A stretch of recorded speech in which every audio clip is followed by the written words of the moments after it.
Have you ever stumbled upon someone else's poop that wasn't in a toilet?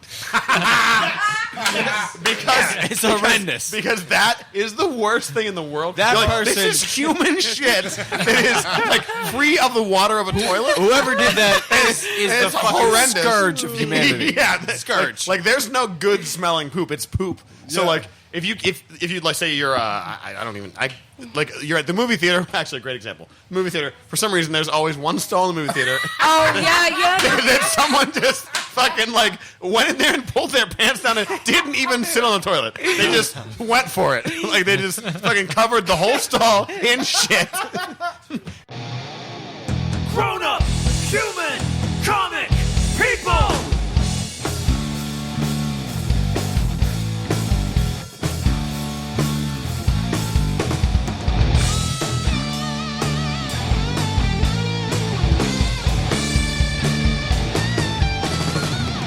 Grown up, human, comic, people!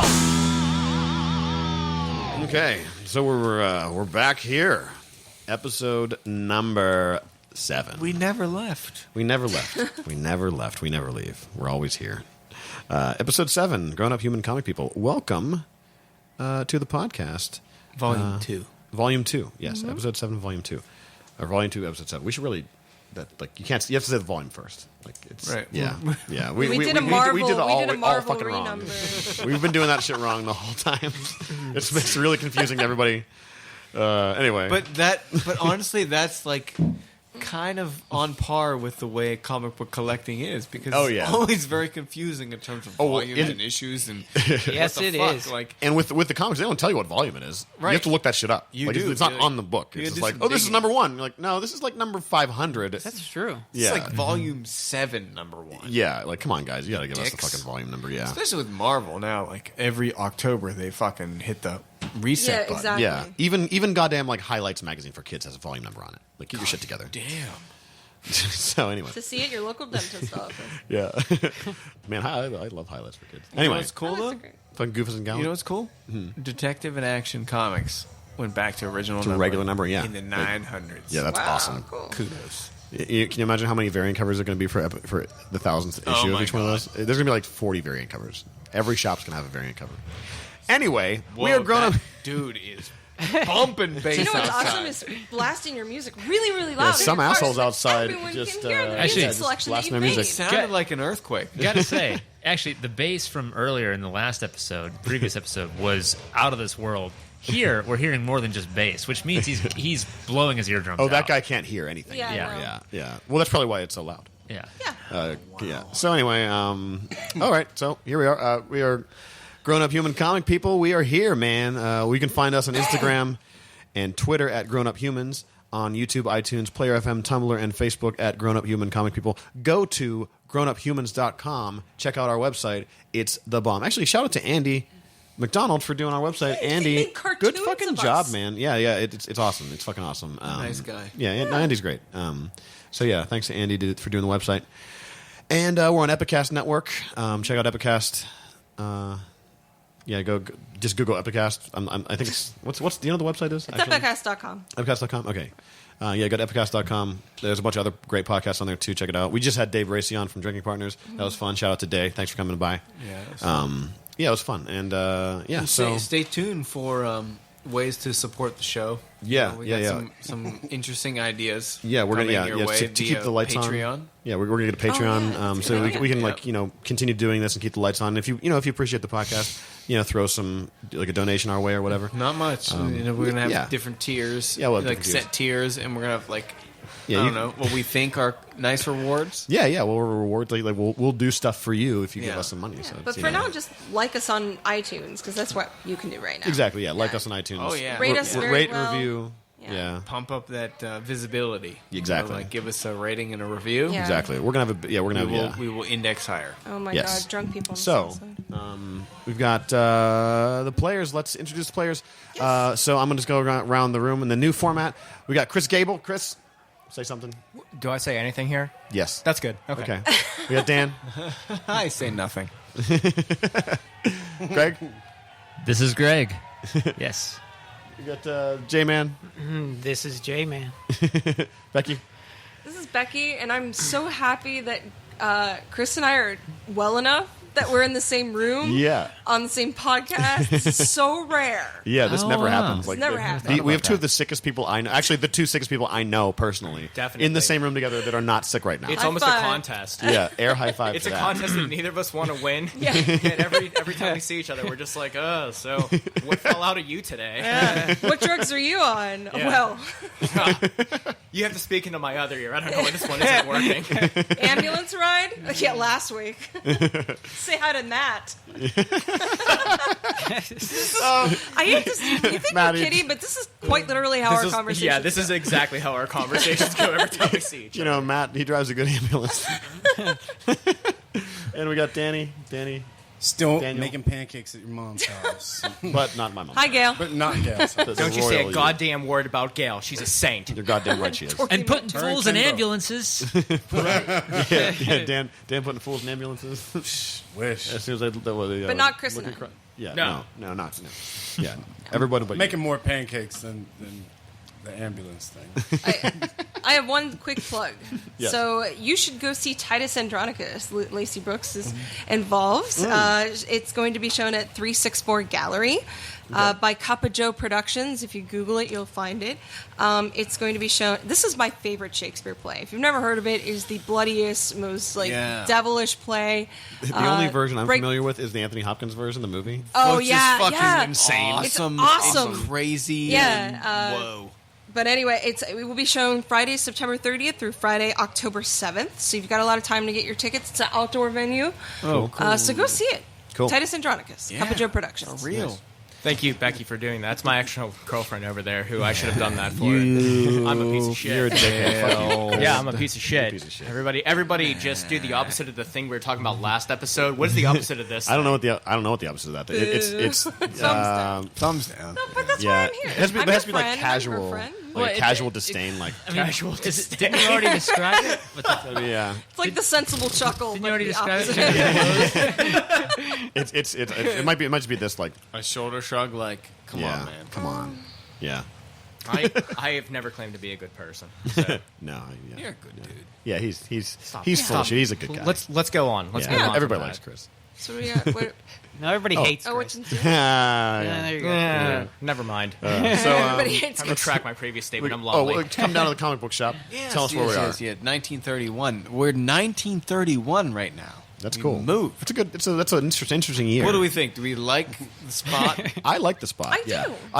do. We talked about I think the lighting. Like, did you maybe change the lighting a little It bit? will be It's like- changed. yeah, it's Yeah, like I'm weird glad you lighting brought here that up. now. I was thinking that when I walked in here. Yeah, it's like lighting and I know will- lighting. Yeah. The lighting is the number one priority. Yeah. It has Yeah. a soporific effect. Yeah. It's just like, strange. The track lighting is bad. Yeah. In any setting.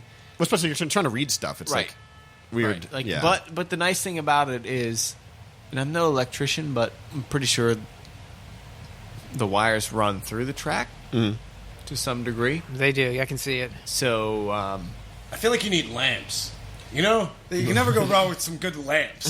You need some nice lamps. Some, like those for Tiffany's lamps they have at TGI Friday. yeah. Maybe some of those. I'm thinking more Put like goofy a. shit on the walls with the mozzarella sticks. Yeah, like some, Let's just turn it into Friday. aside from the lighting, aside from the lighting, I'm very content with the layout. Oh yeah, the rest of it's great. There's good space. Yeah. I don't hate this lighting. I'm just gonna throw it out there. I mean, I'm not a big fan of overhead hate lighting, it. but During the day, this is nice. Actually, at night this is nice. During the day, it's like kind of weird. During the day, it's a problem Because like It's the not daylight's bright coming enough. from outside, and you're like, oh, it's bright not, outside. It's but not bright enough when you get to about the middle of the store. right. Yeah, it I looks like remember a coming in cave. here when it was Commonwealth and going, it's kind of dark in here. Yeah, it's like a cave. Yeah. It's weird, a little weird. But right now, like at this moment, it's evening. We're This doing is a nice. podcast, and Yeah. I feel Southside. very, very warm Yep. being here. Yep. You know?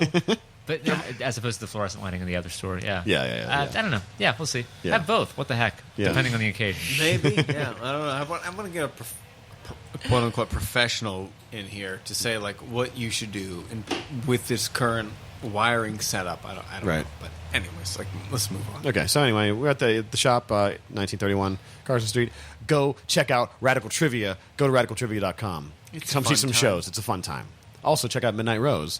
You can go to Midnight Rose on Facebook, MIDKNIGHT, Midnight Rose on Facebook. Check out our tunes. We're about to have some sweet tunes. We're finishing up an album, so we're gonna have that out pretty soon.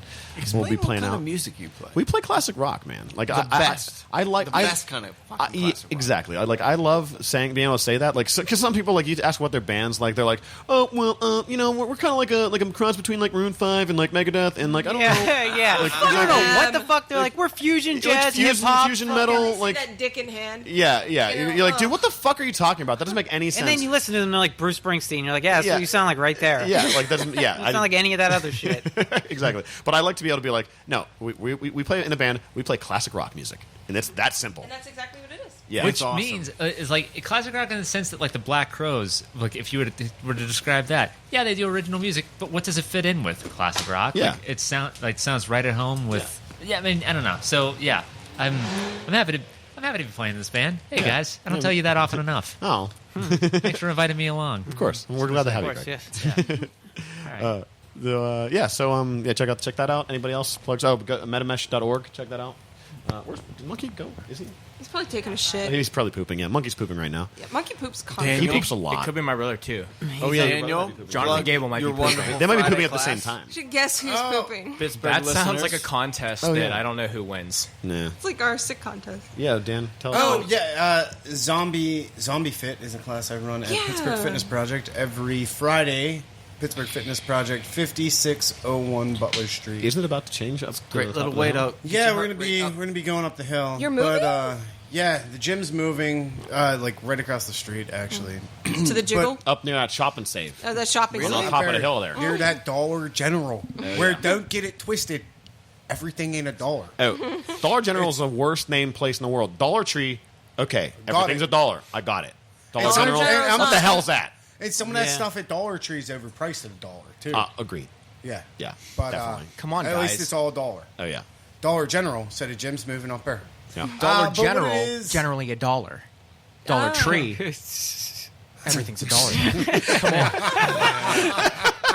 Come on. Let's put our thinking caps on. I just Everything's not generally $1 at Dollar General, and that's the fucking problem. no, that is the problem. What it is, they round it out. Instead of everything being like $1.99, $2.99, they just round it up to the nearest whole dollar. That's what it is. Wait, is that true? That is That's true. not true. Dollar absolutely generally. At Dollar General? Yeah, that is absolutely true. And this is coming from someone who. Oh, because you're right. It is everything. There's no 99 cents. There's shit. no 99 It's cents. all No, in that's dollar. bullshit because I just bought scotch, a roll of 1,300 foot inch. No, it was 1,300 inches of scotch tape, and it was $1.55. Well, that's. Oh. yeah, that happened. I was going to say, if it's $1.07, that makes sense because Yeah, we it's live in tax, Pennsylvania. There's yeah. sales tax, but like. $1.55. Oh. It was probably I don't taxed even know. also. Yeah. Okay, well, maybe it's time to redact. Anyway, my first. They need hey, to Scratch all rethink- that. Never mind. They need to Sunk, sunk rethink. your battleship.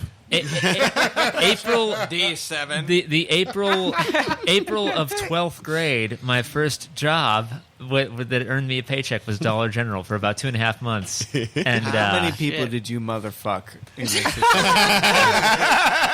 Yeah, you're an angry dude, Greg. Dude, let me I tell can't you, imagine like pubescent angry Greg. I have never hated a job as much since then. I'm just gonna tell you, like and I mean this, every single person every single coworker that I had was addicted to something. Like I am not lying, without fail. I was the only one that at that point I hadn't We're drank addicted anything to yet. music. Yeah, there was no like our manager. Actually, our manager was named Bob Lasser. And He said his last. so You've been named, Bob! I remember that Last name has been dropped. And Bob Lasser's addicted to crack. Sorry, Bob. dude, I'm not kidding because he ended up getting fired by corporate because he stole money from the safe for what? Crack. Crack cocaine! Bob Lasser! Yes. Where are you at right now, Bob Lasser? He's in jail. The reason why I remember his name is because when Police blotter. there was ones that, like I was dude, I hated being a stop boy so much, but like we were loading up like toilet paper or whatever, and like he came out of the back and like he had just been talking about a movie, you'll get what it was. But he walked past, and he didn't know what we were talking about. We said, his name is Robert Lasser. His name is Robert Lasser. And he didn't get it, which was hilarious Because he at the thinks time. crack. He doesn't watch movies. Yeah. He does crack. That's his job. He does crack rather than watch Fight Club. That's right. Well, now, the hashtag for this episode is going to be Bob Lasser's addicted to crack. Bob Lasser's probably dead. I was just about to bust your balls about like not getting a job until you were in 12th grade. But like when I was for real in 8th grade, 14, me and my buddy worked at a fucking, it was a car wash. And we were the only two 14-year-old kids who fucking worked there. And all of our adult like coworkers, which at the time like it doesn't seem weird because it's just like, oh, Chavez, our coworker. Like his name was legit Chavez. And his first, I don't fucking know. He might have had one He only single had name. one name. He might have had one name. But like, Javier. these guys were so mean, and they were all fucking addicted to shit too. Only we didn't know because like the craziest shit we ever did was like smoke a little bit of weed. You know, we were 14 years old, drank a little bit. And these old miserable bastards, like we'd have like this foaming cleaning spray, right? So if you like foamed up a wall, you could then light it on fire. Yeah. And it would turn into whatever image you wanted. So we would try to like do the crow symbol. Yeah, it's And awesome. try to do, It's like awesome. the Batman symbol. Yeah. Well, one day, like the one dude was fucking with my buddy, so I went up and decided to start like foam spraying his back while he was fucking with my buddy. He turned around and with like such precision kicked both my legs out from under me. I landed like face first on the pavement, and like at the time, it just felt like I was getting beat up by my coworker. Here, this was like a 30-something-year-old man beating up a 14-year-old. You know? You're like, what the fuck, dude? And then immediately, like me and my buddy were tight. He went and grabbed a shovel, and he was like, "Hey!" And the guy turned around, and Boog was about to fucking clock him with a shovel. I don't think 14-year-olds should be allowed to work. I agree. Jared has mentioned this at some point. At some point, we should, because my first job was when I was 12, and I did some. I say shady, but not really shady. But it's just that I was working at 12. Jared has had shady. a lot of crazy jobs, and we've actually talked about doing a show where we've talked about Yeah. our jobs and our past. Oh God, I should do X's because I dated a terrorist once. But we should we should talk. We should do Where a did show you work about at that. 12? I worked at a Christian roller rink. Oh, that sounds about right. Yeah. Ooh, yep. Yeah, that sounds right on The par. Christians hell's put those that? kids to work. It was at a church. Christian? It had a Christian roller roller rink rink? every Friday where we handed out skates, and I got paid $1.25 an hour to hand out skates. What does that, That have to is do child with? labor. That's what that is. Yeah, and by the time when I turned 15, I got paid like a living wage, and they actually paid me like $50 a night to do the. Oh. Yeah, when you're 15, I was Yeah. a DJ for that Christian roller rink. What, like 5 hours maybe? Yeah. Oh God, it was like 4. Yeah. What does- But you know what? When you're 12 years old and Plus, you're back in the getting, day, whenever that was actually money. yeah, that was Yeah, money. that was money. Like $50 you were was the like a only decent amount of money. 12-year-old to Yeah. say that you got a paycheck. It was so cool to show a paycheck when you're 12 years old. Yeah, yeah. So yeah. And I had applied for a bunch of places before I was 18. Like no one would, not Hey, a you single gotta- place would hire me before I was 18. And I was like, They oh, shouldn't. sweet, Dollar General. It's not far from where I live. Yeah. All right. And I was like, I just want to because it's illegal to fuck over a 17-year-old or anybody younger than that. Yep. Yeah, that's fair. That's fair. Yeah. Yep. I And I have. guess the area you grew up in, there probably wasn't like a lot of mom and pop shit around, because that's where you get your jobs, or at a church. Yeah. I was Yeah. Like about if to you're say. under 18 or under 16, Or Kennywood. Kennywood, or yeah. Oh, Kennywood, that's Yeah, right. nonprofits get away. Keep in mind that churches are nonprofits, so they get away with a lot. Yeah. So I started, doing that roller rink and then DJing and then babysitting when I was like 14, Oh, and yeah. then my first real job was at Eddie Bauer, and then I was a lifeguard. So Yeah. because all swimmers turned into lifeguards. I think between me and Chris Gable, we have a bunch of stories about work. Yeah, I was going to say, Yeah. We got a I lot could of work probably stories. sit here for the rest of this night, but I will say, for a real fast one, my first job was at Dairy Queen. Jared laughs because he's heard probably 500 Dairy Queen stories. But I'm going to tell the first one of when I was very first hired, when I went in, and I was 15 years old, and I had horrible acne, and I was really high, and I went into a Dairy Queen. This is a franchise Dairy Queen, and I was stoned out of my mind. And this gentleman who was about 55 years old, maybe 60, and he says, "Hello, my name is Fran. And I went, what? and I'm too high to comprehend that a man could be named Fran. And then he immediately coughs and says, Francis, I'm Francis. So that's not okay. But I'm like, all right, whatever. I'm 15. I know shit dick about the world. I don't know anything. I barely know high school. So I'm like, okay, well, I can dispense frozen cream, I guess. This is a skill that I can at least learn. I don't know. I'm not sure how the real world works. And he's like, yeah, okay, well, again, my name's Fran and you're hired. And I'm like, what? What happened? What Dairy happened? Queen has a very low bar. Very low bar. So you were high when you went in for your interview. Oh, yeah, definitely. That's awesome. Yeah, I thought you just like showed up super for high. I thought you showed up for your shift high. No. Your interview. You got hired high. Very good. Part two, I smoke a blunt and go to my first shift.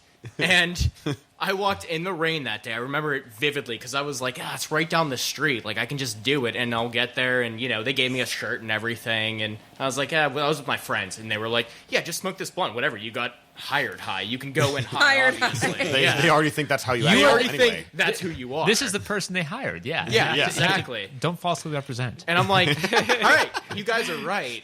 This is 100% like logical, and it is. I mean, for anybody listening to this, that's when you hear this story. Except that I was probably about 5 miles away, and I didn't have a driver's license because I was 15 years old, so I had to walk 5 miles in like this pouring downpour rain. Wait, which Dairy Queen High was as it? fuck. I don't want to say that. Okay. Is it still open? Oh yeah. Oh, okay. I will This is say a place you can go. I will say the Dairy Queen, and this is I have many more stories about this Dairy Queen that will probably come up on this podcast later, but it has turned itself around 100%. Oh, well, then there you go. It's not by the same management. So before. that means that it's up to about a C plus. Hey, it was yeah, whatever. When Chris Gable was working there, yes.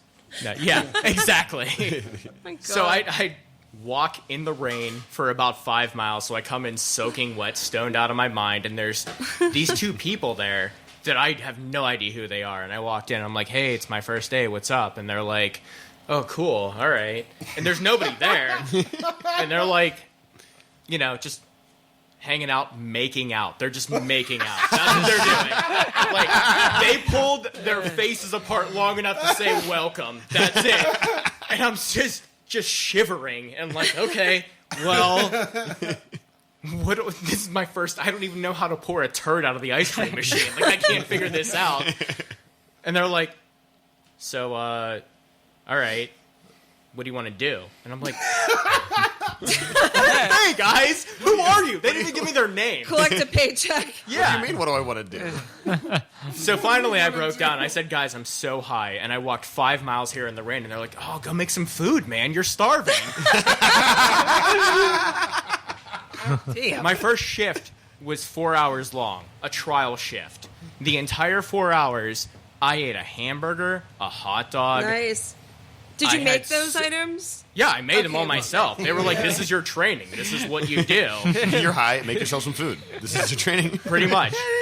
I left, and they told the owner that I was, like, management material. Of course you are. I fucking love these kids. You're a winner. I came back 2 weeks later after working for 2 weeks. So it's not like I was gone, but I just learned the basic gist of it. And Fran comes in and was like, Chris, you're a go-getter. I'm going to make you the night manager. I said, Oh, fuck you. Fran, I'm 15. What are you talking about? That's awesome. Don't trust me with any money whatsoever. That's To be great. continued. That's enough. All right, yeah, all right. There's more, and that's great. So Wow. we'll get to that more of that later. But stay tuned for more part Chris two. Gable working at Dairy Queen stories. Keep that in mind each time you consider walking into a Dairy Queen. Yeah. Chris Gable's been there. Everyone there is high. Yes. They're very, very high. Oh my God. Only the good ones. So I feel like that's. I was going to say let's do what Shin's doing, but that's good enough. That's That's good what Shin's That's doing. what we're doing to listen to Chris talk about his fucking jobs. Yeah. I do like. I might have a 1 minute top off to the story. My first job in the Czech Republic, and I was a professor, and we were supposed to go to a soccer game for that tiny city called Olomouc. And the visiting city was actually, and here's the great part, is Pittsburgh's sister city in the Czech Republic, called Ostrava. We have a sister city in the. We have a sister because they're a steel producer. Oh, I see. Established during the Cold War. Here's the thing about Ostrava: they are skinheads. Overwhelmingly skinhead Nazi supporting population. Jesus. And whenever I'm a professor there, my boyfriend, let's just put it this way, is not white. And we get an email very bluntly saying, please do not go to a soccer game. All professors, he's a medical doctor, by the way, but he's a faculty. It's like, all professors from England who are not white do not attend. So D and I are like, D's from Sri Lanka, but he's brown. Okay, let's just put it that way. We go to the fucking soccer game. Yeah, that was a bad idea. People started attacking him from Ostrava. They're skinheads and they're Nazis, and they start beating the shit out of him. And D is a big, bulky guy, and he starts beating them back. We get tear gassed by the police. It just rains down hellfire, and I'm like, okay, they were really serious about this. I've never experienced this in my entire, United States career. Wow. People who whine about the police here, I'm like, yeah, shut up. So I get tear gas, and I'm crying, and my brown boyfriend, who's also a doctor, is telling the police, like, hey, she has epilepsy, I'm concerned about the chemicals. Police comes up to me, smacks me on the ass, he's like, yeah. And he's like, "Viro por Pittsburgh, you're from Pittsburgh, right?" I'm like, and I'm crying from the tear gas. I'm like, yeah. He goes, Yarmerjager. I'm like, you're like, fuck you, dude. I'm crying from being tear gassed with my brown boyfriend who's just been assaulted by Nazi skinheads from Ostrava, and Fuck all of Ostrava. this cop wants to talk about his Yarmerjager. Ostrava. That was my first day on the job in the Czech Republic. Can you disown? Thanks for one-upping my story. Yes.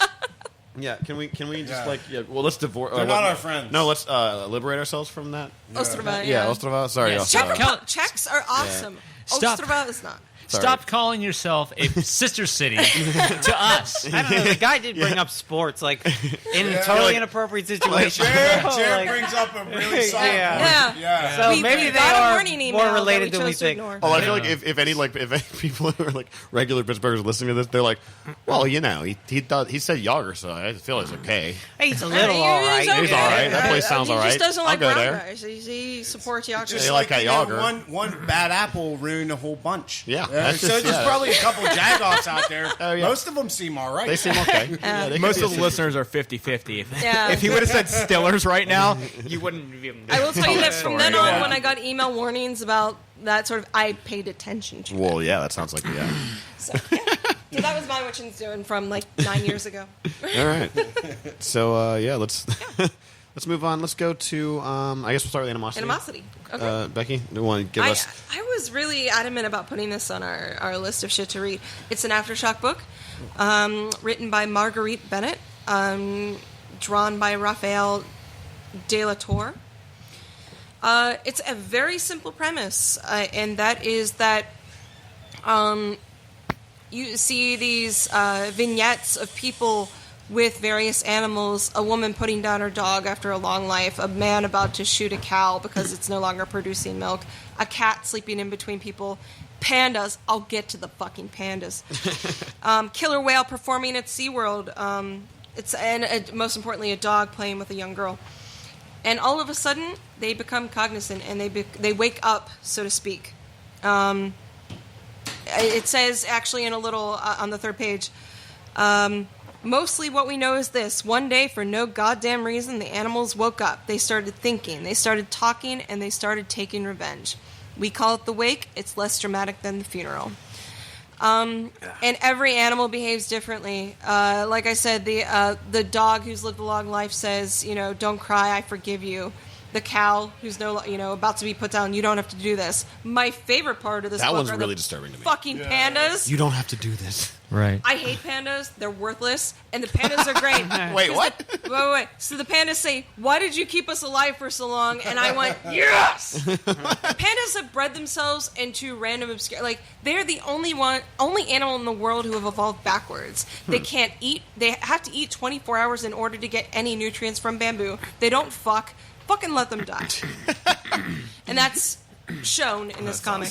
Pandas are stupid. I real hate, stupid. yeah. But so there's a young girl named Jessie, and the dog becomes, cognizant and says, "I love you, Jessie." And every other animal, birds are terrible, and the birds are just saying, "Die, die." It's very Alfred Hitchcock.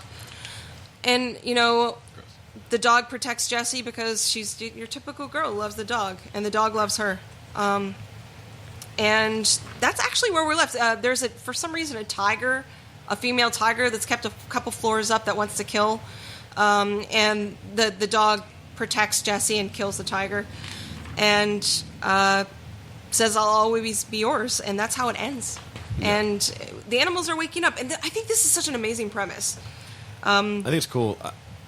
What I was going to say is it reminds me of the fucking Far Side comic where it shows the person who invents the the dog translator. And they put it on, and it's just all the dogs just going, Steve. hey. I love the Far Side, so yeah, I know exactly which one you're talking about. Because that's what they're saying. It's weird because you see like about 12 different vignettes of like 12 different animals, and then the next panel you see exactly what they're thinking. They're all completely different. Besides the pandas, because I fucking hate pandas. The great is the killer whale. The killer whale's talking to her SeaWorld trainer. Jessica, I can't ignore these feelings any longer. You complete me. But because apparently that whale watches movies as well. Yeah. It knows cliches. There's a polar bear eating a seal, and he goes, "Oh God, what have I done?" I mean, that's a really good one. What have I done? That and my other personal favorite, the last favorite I'll say is the one that I'll pick out is the cat who calls out the wife beater. Oh, that's a good one. If you ever fucking hit her again, I will cut your fucking eyes out of your skull while you sleep. And it's clear some of these animals are just like humans. Some of them are stupid, like the birds who are just like die. Yeah. And some of them have emotional, very dynamic attachments to humans. See, my one problem was that like the birds seem like they're dumb. Like I don't. If all the animals woke up and but they still had their like equivalent like intelligence, they still would be saying like hey. Like it wouldn't be like the dogs wouldn't be that much smarter than the birds. Yeah. The lizards doing the same thing. Crows are actually really smart based too. on Yeah. just what science Ravens, can understand thus far Yeah. are one of the most intelligent animals on the planet. Yeah. I love that the octopus at the sushi restaurant is wielding knives. Yeah, I laughed at that. I can't wait to see where this goes. I mean, it's not a very long. I mean, obviously, this is the first issue, so it's just animals waking up and causing havoc. Do we know how many issues it's going to be? No. Dan? No? Okay. I can't wait. Yeah. It is. Cool. It is very popular, though. Yeah. Extremely popular. Yeah. So much that the first print sold out like in a New York minute, and the second print came out, sold out very quickly, and around that time was when the retailer summit was going on, and they had a sketch print variant of that book, and the line was very long, and they checked your registration. It was like very official. It was like because in other lines they were just like, here you go, like here's the book, but they were like checking. You get one. Yeah, like one, because I tried to get a few for us, and they're like, no. After we met Patrick Olaf, I started subscribing to the Aftershock Twitter. Good. And they're very good. I complimented awesome. their Twitter. Like months ago, they started talking about this, and they showed panels of it. Because remember, I texted you. I said, "Did you order this? It looks amazing." And pretty sure I said no. You did not. I got it from the guys at Phantom, and they sold out in a day. And they kept this for me when I was in the hospital because they're awesome. You're and lucky. I went and picked it up, and it was just what I thought it would be. Yeah. I can't wait to read more. Well, I blundered and I did not hit the first issue, but the day it came out, I tweeted them and I said, "Hey, I missed ordering this. Do you have any available?" Diamond is all out. Diamond being the distributor, and they said, "Hold on, we'll get back to you." Basically, and then they got back to me and they're like, "We just sent Diamond like a lot more, so place your order." Nice. So, Aftershock is awesome. I'm gonna take a little bit of credit for getting those first prints available again because I reached out that day. Yeah, girl. These guys are awesome. They're responsive on their Facebook page. They're responsive on their Twitter page. They really listen to their fans. Like I tweeted, like ever since we met Patrick Olaf, I've been like tweeting at them just random shit, like from the hospital, and they always reply. Now they're cool. I mean, like they're great. Once that happened, the first prints were available. I I had an order placed. It got filled. And it sold a day, but whatever. So yeah, they're cool. I mean, and I met their chief editor. He was pretty cool. Awesome. Yeah, at the Baltimore. Summit. I told him that we met Patrick, and he was like, "Oh, cool. Well, maybe like Patrick and is it Steve Glass? Yeah. He's like, maybe everybody can call into your podcast." So yeah. Well, Patrick lives here, so we talked to him about coming down. Yeah. So the Adam Glass was like, "Hey, no, Adam Glass is the writer, right?" Yeah, he's the writer. Right. Yeah. Yeah. And Mike Martz, I think, is his name, the chief editor, and he was like, "Yeah, maybe they can all come on your podcast." Yeah. That would be amazing. Awesome. Yeah, that'd be awesome. Can we this is a complete digression, but can we just agree that printers should not have minds of their own? The printer's making a bunch of weird noises over there. My printer just fucking does like random cleaning things at night sometimes, and I'm like, what the fuck? What's going on? Someone's in my room. Remember where I worked at Warcry Pittsburgh? We have that fucking huge printer that prints like oh god. You're talking about a computer printer. Wait, I'm talking about that printer right there is making noises right now. Yes. It's just making noises. It's gonna grow arms and tentacles. Yeah, like it's fucking alive. Kill Printers are alive, Wait, and that I've got shouldn't an expansion on that because a ghost hunter, a very effeminate ghost hunter. This is true, and I'll send you guys the video because it's amusing. Monkey and I were just like sitting on the fucking couch after a long day of work, like watching TV, probably making out or fucking, I don't know. Whoa! But we were. But no, this is wait. Here, this is where it gets nice interesting. monkey getting some. A ghost hunter comes. Bringing a ruckus to them bitches. Ghost hunter comes and he hears the clicks of that giant printer, and he's convinced that the ghost is in there. And if you go, like, I'll send you guys this video. She's like, guys, did you just hear that? And like, so they reshoot a million times with this fucking printer, and Adam and I are like, what the fuck is this like a show? Like a show? Like a real show? Yes, they made it into a show, and it's not like one of the ghosts. Like they made it into like a small one-time thing, and I'll send you the video, but it's really funny. And you see Adam and I on the back, guys. Did you hear that? And Adam are like, you see us on the couch like watching South Park, and we're just like that's the printer, you dumbass. So anytime people mention the printer, I just think of that guy that he actually moved to LA to do more ghost hunting shows. Good. Because I feel like we need more effeminate ghost hunters. I actually do think that. No, I'm not. That was not a sarcastic comment at all. Like, I really feel like I would watch more ghost hunting shows if they were like, if it was really flamboyant dudes. Like they're really easily scared. Flamboyant, like maybe like doing some like cross dressing or like just full on like lots of sequins. People getting freaked out. Just like the gayest men. Yes. This is a great This is a great segue into what we're going to get into. Oh, you're right. Which one? Yeah. Altars. Yeah, we can just go but right real there. Quick, about animosity, that fucking book. I feel so like will you read it? Will you read more? You're already talking. Will you read more? I mean, I like it, and I want to read more. But I feel like reading more.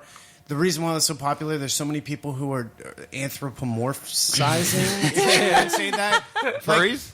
What? Talking about furries?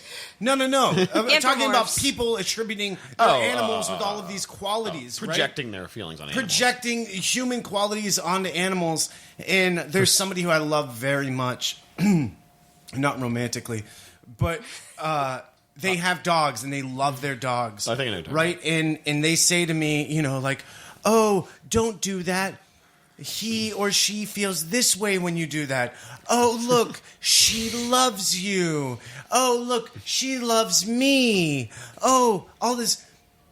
But, like, if you open up the fucking door, you got to hold these fucking dogs because they'll be gone. I was like, listen, these fucking dogs don't love you. If you held that door open long enough, they would be gone. They wouldn't fucking think twice about it. You think they love you? Dude, like, how do you define love? Do you define love so, like, abstractly that there's no sense of like loyalty or wanting to be close to the person that you love? Like, tell me what your definition of love is. This animal who you attribute with so much love for you and for everyone else, if you kept the door open for more than 30 fucking seconds without holding its collar, it wouldn't be gone and think twice about it. Yeah, you fucking asshole.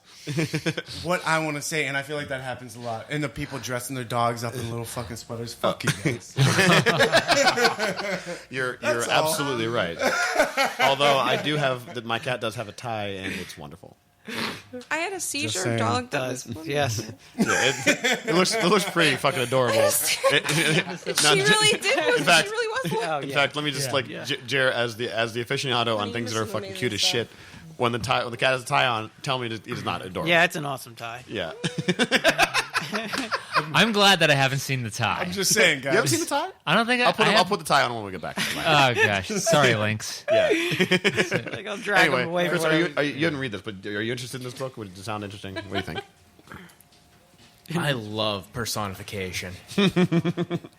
But I disagree with Dan for his political animal notions that he just went on a tirade with there. Hey.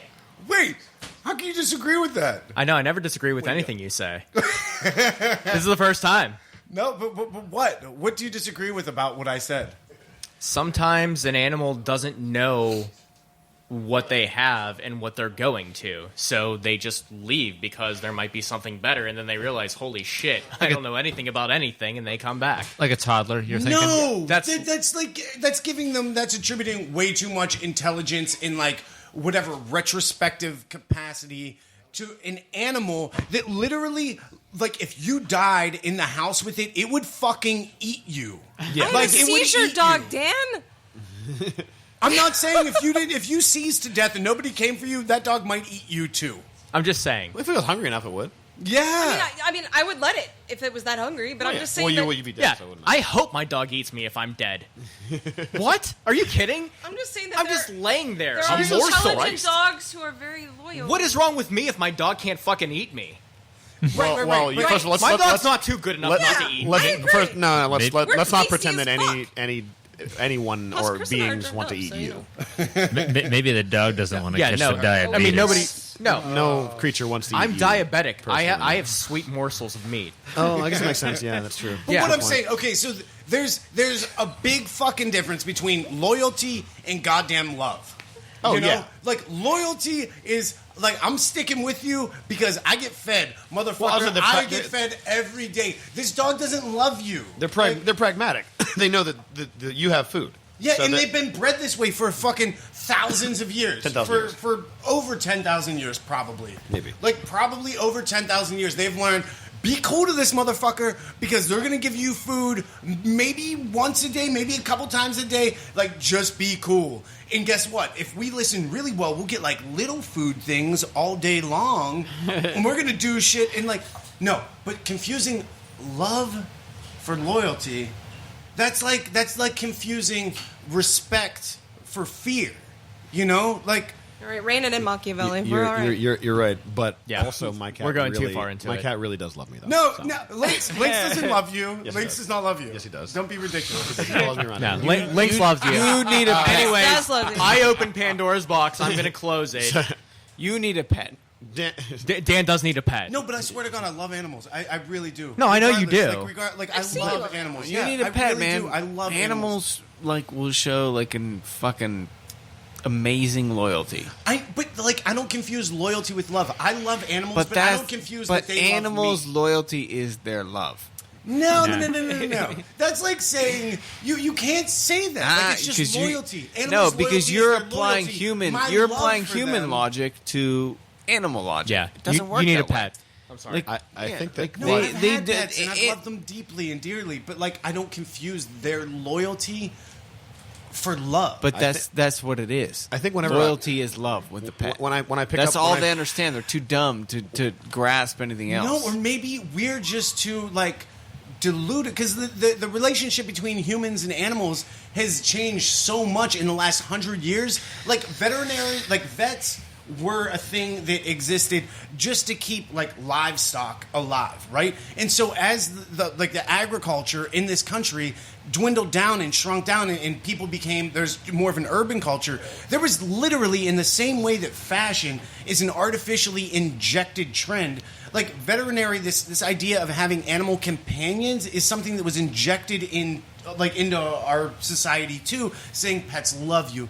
Pets are there for you. Here, look, like identify yourself. And so the vets continued to have this business of keeping dogs alive. I know a dude who has a dog he has to give a fucking insulin shot to 3 times a fucking day. Crazy. This dog's trying to break out. He's like, listen, dude, peace. Let me go. I can't fucking see. I can barely walk. I shit myself every day.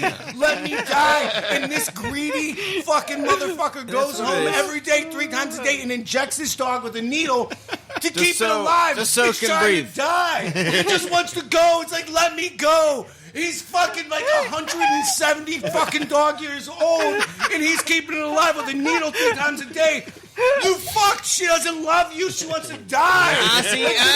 Time out. You made a point that didn't need to be made. You forced a point in there that didn't need to be made. What? So, the dog's feelings have nothing to do with the greedy owner. But what I'm saying You is said because the greedy he owner- attributes this dog with loving him and needing him But and all this shit. that. It's not about the dog. The dog doesn't need It's shit. about The the- dog it's about needs the to- human owner. The You're dog right. needs to eat. The dog needs to take a shit. The dog needs to take a piss. And if it still has its balls, it needs to fuck. This is what the dog needs. The dog does that for 10 years and then it fucking dies. Wait. That's it. It's us injecting all these feelings into the dog. Oh, you need me. You need me. Oh, no. It doesn't need you. It just needs to eat, fucking sleep, and shit, and piss. That's it. That's all the animal needs. Done. Whether you're there or not, it doesn't need you. The only reason it needs you is because you lock the fucking door to this 4-walled house and don't let it go out. So it has to need you. It has to be loyal to you because otherwise, like, it just dies. In this 4-wall prison. Sorry. Well, It's okay. It's okay. Which one of your dogs was murdered? right, exactly. Like beheaded, like I was saying, which one of your burned, dogs murdered one of your family crucified, members? like, That's whoa, what it sounds like. whoa, All right.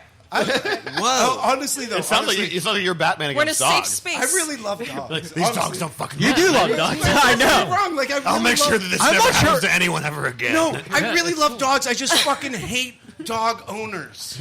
Like, the dog owners are so fucking stupid sometimes because they're so I do agree. annoying. I do They're agree. so I agree with annoying. that. Yeah. I agree with that. These I fucking people are agree so with it, too, annoying. 'cause- Especially people with small dogs. No. The small dogs are too dumb No. to know things. Because like one thing that Let's not over fucking. No. You know. No, and I I don't agree. make any statement I make. Let's just get this out there. right. It is not a universal statement. We It is are- not a statement about 100% of dog owners. So I'm we- talking about we're the this far- 95% of you cunts who are listening to this right now and offended. That's who I'm talking to. If you're offended and you hear this, I'm talking about you. Okay? Erase this. Everybody else is fine. I like No, how we erase got that. this Erase far that. in the, like doing Erase, this episode of erase, the podcast, and erase. you, like now Erase. you're like, by the way, my statements are not universal. Just so everybody knows. Yeah, no. I mean, they're not. The opinions It's fine to reflected say in that. Grown Up It's Human fine to say Comic that, but People when you say podcast might not 95, reflect all of the views. However, I do agree about small dog owners, and they're like, "Look, it loves you," and you're like, "No, No, it's fuck just a you. little rat." Like, Yeah, it's you a have rat. you have a Like, rat it's in just- in a dress. It, No, what put a was rat in a dress. it comes down to the fucking human being. That's it. And you know, this is kind of a good conversation because the book we're talking about, it's what the animal thinks. No, that's right. You know, Right. like, I'm- and it kind of Yeah. insults It comes down some to of the that. human. You know, like it kind of makes fun of how people think. I'll tell you what. That's how I feel about kids too. The kids, like, I mean, the kids hardly ever Kids dick. It's don't usually love the you. dick parents. Yo, don't even get me started about that shit. Let's talk about kids. Yeah, I'll talk Those kids don't fucking love you. All right. Let's move on. Yes. But I'm going to continue reading. Jesus Christ. okay, Dan, are you going to continue save. reading? Good save. I'm gonna keep going. All right, Greg. I would like to read it once it's available, but But don't also point with your finger. also Give him the. also- give him the. also I would like to continue reading. Okay. So I would like to read it. Period. Also, I would like to continue reading because I'm curious to see how they deal with the issue of euthanasia. Because as I think that like something that you didn't talk about is like Pandas. yeah, pandas. Well, also like I because the conversation that I have had with the pet owner because I think like. You know, like old people, like, oh, you can't kill them because they say like, oh, I want to die because I've got the diabetes and like all kinds of stuff. And they're like, no, that's illegal because it's wrong. And it's like, well, you just put your dog down because he broke his leg. Like, well, I don't want that dog to suffer. Well, they Do you address really? that. Do you think that that's what the dog wanted? Like, I broke my leg. I want to die now. Greg, they when address have you that. ever said that? They When address have that you in the ever said comic. that when playing soccer? You broke your leg. It was like, well, Just send it, man. No, but Put me down. Greg, they literally address that in a cow who is seemingly old and can't produce, I'm assuming, milk anymore, says you don't. The farmer is about to shoot him in the head, and he says you don't have to do this. Yeah. Okay. Perfect. Yeah. Thank you for reminding me of that. Because a friend of mine that I was talking to actually just texted me a little bit ago. I've talked to him about this and about his cast and stuff, and I was like, man, why do you do? And he's like, well, it's too cruel to let them live. I'm like, fuck you. What? You self-important. Hang on a second. And you got humans who are actually asking to die. Yeah, like, literally really. asking. They're Fucking like, hell, no, man. this. Like, I can think for myself, and I don't want to be here anymore. And I said that almost verbatim, and he said, well, that's different. I'm like, not fucking different. it's different because they can actually communicate it, and Yeah. you're just twisting it 180 degrees around. Yeah. So hang on a second, think about it, and then come back to me. That's all. Yeah, I'll continue reading. J-Man? I didn't read it. I didn't read it in the first place. So,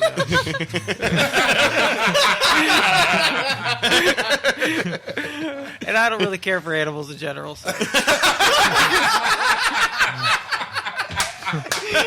Yes. Best review I've ever heard. All right, perfect. That's awesome. Yeah. Becky? I'm going to keep reading. Yeah, all right. I'll read it again. I'll read the next Yeah. one. Yeah, sure. I really liked it. right. Aftershock keeping coming out with this solid. Man, they're solid hitting hard. books. Like Aftershock, there's a few that I'm really, really impressed with. Yeah. So, Chris, Jeff Steinberg? Yeah. Can I see that, please? I haven't sure. read it. Yeah. Can you, since you're reading the only copy we have, can you? I feel this is appropriate. Who give is the? Yeah, Well, give just the author and the. Oh, Yeah. the author. Okay. It says, I'm going to read this. From the writer of The Bunker and the artist of, My Little Pony? Okay, whatever. Jeff Steinberg, Champion of the Earth. Joshua Hale Fialkov. I'm assuming the artist is Tony Fleeks. What a cool name. And then illustrated by Tony Fleeks. Oh, written also by Tony Fleeks. Colored by Luigi Anderson, lettered by Simon Boland, and it is produced by DNI Press. Okay. Chris, tell us what it's about. First off, I have a couple of questions. Okay. Just since I'm not aware of, like, how are spoilers with this podcast? It's fine. It's the first issue. Okay, It's the first issue. Doesn't matter. Yeah. All right. That's one of the strengths of this. Like, you're gonna read the first issue anyway. It doesn't matter. Okay. Go ahead. I read this a couple of weeks ago. Jared asked me onto the show, and I haven't even listened to that podcast. I have no idea what happened with it.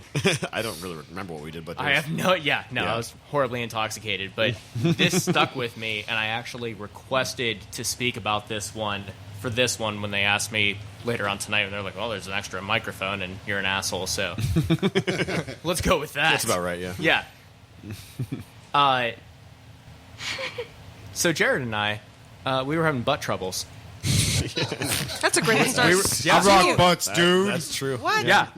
So we were having butt troubles that week. Separate butt troubles. Separate. Yeah. Different butt troubles. Separate but equal. Separate but equal. Yeah. Separate but equal. Yeah. I have some digestive issues. Yep. And Jared had I have an issue.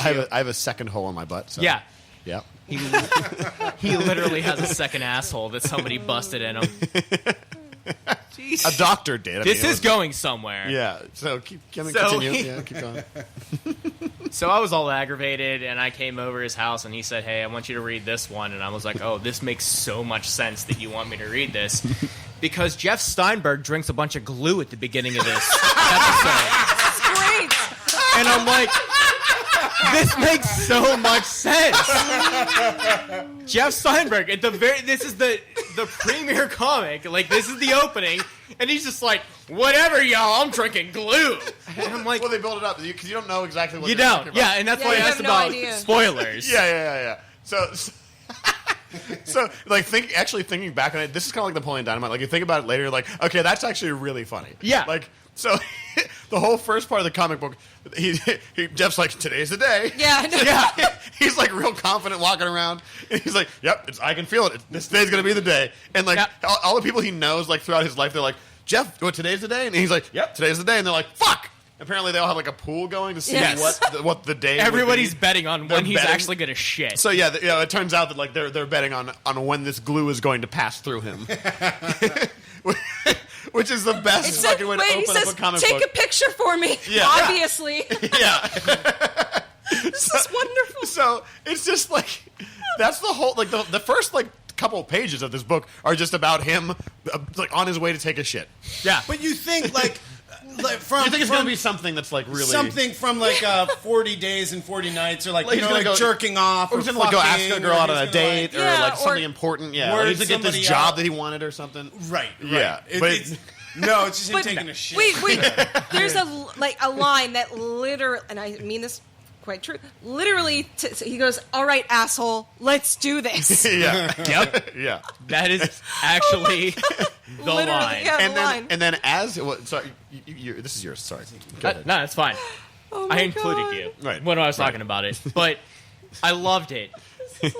And I don't think it's going to last, and I'm really upset about Yeah. that. Oh, you make- and I told you about this earlier, Yes, my yeah, theories on this. yeah. The way this entire comic reads out is just like the way when you see something on Fox for the first pilot, and you're like, that's intriguing. Will Arnett is in this. I'm going to watch this. And Becky is nodding right now like, yeah, you're 100% correct. That's exactly the way the humor plays out. It's like Kevin Smith wrote a comic book for Fox, and it reads like a pilot. Yeah. And the humor is right there. It's not great. It's not 100%. Oh my It's God. not. I'm willing to admit that. Yeah. But there is enough there, and then you're like, there could be something more. There could be something more to this. Yeah, this could be really funny. By aliens who are using Windows Millennium Edition. Aliens using Windows Millennium Edition. Yeah, they. Well, they said they comment like this is the best operating system anyone's ever He goes, designed. we're being invaded by dipshits. Yeah. So as he's on the toilet, he's Yeah. abducted by aliens Yeah. who have for some reason like determined that he's going to be the champion of Earth. Like Yeah. literally as he's taking this shit. You have been chosen. He goes, ah! Yeah. Oh, because it's they have this machine that scans like for willpower, like the being with the greatest willpower in Yeah, the entire yeah. world. So You see, like, so faces as of he's taking this generals. shit, like it's apparently like there's like all the like There's there's like Olympic Obama athletes and and like generals. yeah, because him taking this shit makes like it's such a hard shit that he has to force it out. His willpower is the greatest in the entire world for 1 second, and they're like, that's the moment the aliens are like, oh yeah, that's the guy right there. He's like, no one's more driven than this guy With his glue poop. Yeah, it's a glue poop, my God. and so they fucking abduct him, and they turned out that they're a bunch of idiots too. Yeah. And it's just like everyone in this comic book's a fucking idiot, and it's really really wonderful. There's two things in life that I know that are true. Dick and fart jokes are funny. I was gonna say poop is funny. Yes. Yeah, Dick and fart jokes. Yeah. Poop. Whatever. What have you. That's funny. And that's a great solid premise for this, but I think they build up enough with the characters Yeah. that I'm interested to go along for the ride. However, it really is a Fox pilot. I don't Oh, yeah. know if this is going to actually make it. his like all his friends and stuff are cool too. Like I liked all Oh, those God, characters. they're Like, great. Well, yeah. they're Yeah. good. Like As I stated, yeah, like all the characters, everybody's good. he works at a video store. Yes. Yeah, it had a feeling of like a Kevin Smith Yeah. film, Yeah, but in a comic book. Yeah. You know, a dude who's kind of like whatever. Whatever dude. He's so mediocre. he's the regularist dude. yeah. Yeah. He's just super normal. Yeah, he's medium. There ever be like And- mediocre discussions about like mediocre movie? Like, what do you think of the well? I love the Karate Kid Part 1, but like, what do you think of the American President? What do you think of Oh my And, God. and like he works at the video store like with his I guess ex-girlfriend who he still has sex with, which is like No, such a man, that's he's still dating her. I thought. no I thought they were dating. I thought they were just Nah, he's banging. dating her. 'cause She he- just dating? cheats on him. Oh right, oh yeah, that's right. Yeah. He's like, because his boy was like, you know, she's dating like at least 4 other people. And he's like, shut up. I don't know. I fucking appreciate the shit out of that. The aliens being like, listen, you're so special because you have exerted like extreme willpower. Like in the way I understood that was because he drank all this glue. He can't take a shit for like 3 weeks, and so they think he's like intentionally holding this shit in. Right. Well, no, they don't know anything about the shit. They just had like the meter that like measures like it finds the person who is exerting the most willpower at the moment. Like Oh, I That's thought why. they were. I didn't. No, they weren't realize- watching him. Like, no, they don't know what he was doing. They were just like, "Oh yeah, this is the guy right here," which is even funnier. Like, they have no That's idea actually- what the that's even- circumstances I were. didn't- I I love didn't pick this. that part up. Yeah, so It's great, right? I requested this on purpose, and to go on because I know we have like a schedule here. I would say yes, I would continue reading it, although my feeling is that not a lot of people are. So I hope that most people would continue Yeah, reading this. yeah. If you're listening to this, just read Jeff Steinberg. Like, go out and buy it. Dan, do you have this? Yeah, I didn't read it. But do you can I purchase this from you? Yeah, I have like 15 copies. Well, I will give the publisher credit. It was fully returnable. Who's If you the publisher? ordered Oni Press, if you ordered Okay, yeah.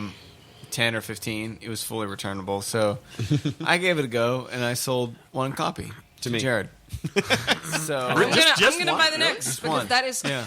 Man, So amazing. I bought one copy of 2 and sold it to Jared. I feel like I should just buy a copy from you to push books like this forward. Well, this is in the the thing, same way that like Animosity. Man, is, I mean, I love that book, but like, Well, that just goes to support our earlier theory in the most recent podcast. Most people are fucking stupid. Yeah. And they were like, oh, yeah, I like the animal book. And then, like, this is, like, actually kind of brilliant. And then, like, we sold one. Well, this is the problem. Like, this like, all right, I'm going to go retailer mode right now. This is a multitude of problems. One, it's very difficult to compete with the big two. Yeah. You know, like, to get a book out, like, you have to be smart when you release it. You have to look at what you're releasing it against, because ultimately you are competing against people's wallets, Right. Like, not their Yeah. interests. Yeah. Because, like, you might see a book that you want to buy, but you are hooked on 4 other books, so You're not going going to to buy spend that book. $40. You're going Right. to spend, like, you know, you're prepared to spend money for the books you want. Exactly. Like, people Not like an come- extra book. People come in with a budget in mind. Yeah. So Most people. most people, not all people, most people. I have a problem. But then, this book, the cover is garbage. It is total garbage, yeah. Mm-hmm. Yeah. And this, Agree. you're not selling anybody on this. You're right. cover. It says My Little Pony on the for front. for sales, it's garbage. For what this story is, it's perfect. But for sales, It's just big yellow letters that Jeff Steinberg. yeah. you lose. And you lose. him just like, because here's what the average customer says. Who's Jeff Steinberg? Right. Is it the writer? The artist? You know- the character? I don't give a fuck. And Yeah. they move on. Like they're Yeah. done. Like Yeah. they don't give It's it also a big chance. Once again. pink. Like it's pink. it's pink. Yeah. they should have had this shit. Like, I feel like, you know, if It should have been him on the demographic toilet. Was like, Oh, if you were selling exactly this at JCC, right. it would crush. Yeah. You know, it's Like- got like a super Jewish last name. Yeah. It should like have that shit. Like all the kids at the JCC are picking that up, and they're all like This is above average wonderful. intelligence. Yeah. And so they're like, oh, this guy's funny. Like, Right. oh. Well, they should have been a picture of him on the toilet. Oh yes. That would have won. Yeah. That would have won. Although you know what? No, I take that back. No, because that would that have would've ruined won. the joke at the beginning. We already ruined But that. then, I know you we- never but I'm would've saying, fucking like, you gotten can't- it. You wouldn't have gotten it. But Yeah. but that's the thing. You want to sell people on. You're that. right. With the first issue, with the press like this, with an idea like this, Yeah, you wouldn't. You this wouldn't know is that junk. that's the- This fucking like that art. Any one of us could draw that, Yeah, you're right. and I mean, we it's could not like yeah. that text. No, like you lose. Yeah, yeah, you're right. I 100% agree with you. It's you. Yeah, you have, you're you have absolutely to pitch right. It. You got to nail it on the fucking cover. The art isn't amazing, but like, man, this page is just fucking so funny. Mm-hmm. And Like, that right there this is is a the moment. fucking double spread. That is fucking This is wonderful. In terms hilarious. of comic book storytelling, that's talent right Because there. Oh, yeah. your eye follows. You know, you're like, oh, this. There's so it's much to look There's at. so much stuff here, and like, it's all But- relevant. Nothing is wasted. But Illustration. nobody had Yeah, any this is great. idea that existed Right. based on the cover. Right. Yeah, you're right. But I Yeah. think with Oni Press, like if they're smart, they won't fucking like just shit the bed on this book. But the They'll- second cover was just as stupid. no. Do you What I'm have- saying where is is it? let it ride out. Like let it get to the kinda wanna see first it. like trade, or let it do the first like run of like 10 issues. Because I could see this becoming a book that becomes like a cult following Maybe later. right? Oh, yeah. Later. It could Like not if it makes it, but Dan, it's where got to is the second make one? 5 or 6. I don't have Can I, it. can I also just I got one, I think. Jared has one. That's it. the second. Can I point out that like in this panel, like the noise he's making is it's Y and then just a bunch of E's. Yeah. So like, I didn't even notice that the first time. Like I just thought of it like a yell, but it's more like him looking like like it's really like a high pitched like a lady's scream. That's one of the better double splash pages I've seen in a long time. It's great. It's so great. There's like a distinct. And that's general, coming from a drunk comic book just store people owner. just doing someone praying like real hard, like a dude like focusing on something. A Buddhist monk. A Buddhist monk. But you go to the cover. None of that. None of that is Even sold. that splash page could have been the cover. Right. You know, that cover loses so hard. Yeah. But Actually, I think that Buddhist monk was the Dalai Lama. That's a shame. In fact, that was definitely the Dalai Lama. Yeah, that was the Dalai Lama. Yeah. He's just thinking real hard. As we often do on the There's toilet. like a secret agent or something like that. Some bro doing curls. No. It's a chess player. There's like a Colin Powell looking. I mean, they have everyone over there. There's a looks like a terrorist about to commit suicide bombing. Seriously, like a guy. He looks like sweat pouring out his brow. And you've got a guy kind of taking a shit. Yeah. Yep. Anyway, so like this, Chris, brilliant. This book is fucking awesome. It's awesome. It's awesome. I'm gonna say I have no. I just don't think it's gonna go anywhere. I don't, and I love the team Not the story, behind it. but the actual sales of the book. The actual sales, yeah. Right. No, the story's great, and everybody involved, once you get past it, and Dan was spot on 100%, but once you get past that and you read it, you realize there's a lot of talent behind there. Yeah. I think these people are going to do something well above and beyond what this is. Right, this will be like their Firefly for Joss Whedon. Yeah. That's like literally what I thought when I first read it. Yeah, and it's like people who know it, they're like, "Man, that's amazing! Did you read that?" And you're like, I don't know what that is." And then they're like, "Well, it's the same guy who did Avengers." And you're like, "Oh, well, that's cool. Yeah. That sounds good." People are going to refer to this for this team. Yeah, like Joshua 5-10 years out down the line. Yeah, Joshua Hale Fialkov is going to do his Avengers thing, and then they'll be like, "Dude, but have you read Jeff Steinberg? That shit's brilliant." Yeah. So since Dan's coming back, will you continue reading this, Chris? No. No? But it's so brilliant, you won't. It's awesome. Reading it? It's the best. If it gets better, I mean, if Dan starts stocking it in his store, yes. But right now, no. He won't. Dan, will you continue to read No, this? he won't. No. You don't continue reading it? Will you continue stocking it? No. I will buy one for Jared. Okay. All right. If here's what you do. You buy two, and whoever's listening to this, you have one chance to come in here and get the only other copy of this. This is on you. It's not on me. It's not on anybody else If you, here. the listener, starts reading this and you hear these glowing reviews of us that read it, yes, we're going to start reading it. What if the cover? I'll buy two. All right. We've made a change in the world. It will not be on the shelf. You have to ask for it. Hey, Because it does Jeff not Steinberg. deserve shelf space. question. Actually, no, don't do that. Like, I like this. This is good. We all like this. Question. It's Hey, good. next question. What Wait, what you're if, saying this doesn't deserve shelf space, but Grizzly Shark does? Actually, you know what? Yeah, Hey, good no. point, Becky. Thank No, you. I hated that too. You know what? Here's what you do. Get three. Get one for me. Get one for you. Get one like for people to sell. Put it in the front, like the picks of the the week case. thing. And then as soon as someone buys it, there's gonna be an empty space. And they'll be like, "What was there?" And you're like, "That was Jeff Steinberg. It's all sold out though."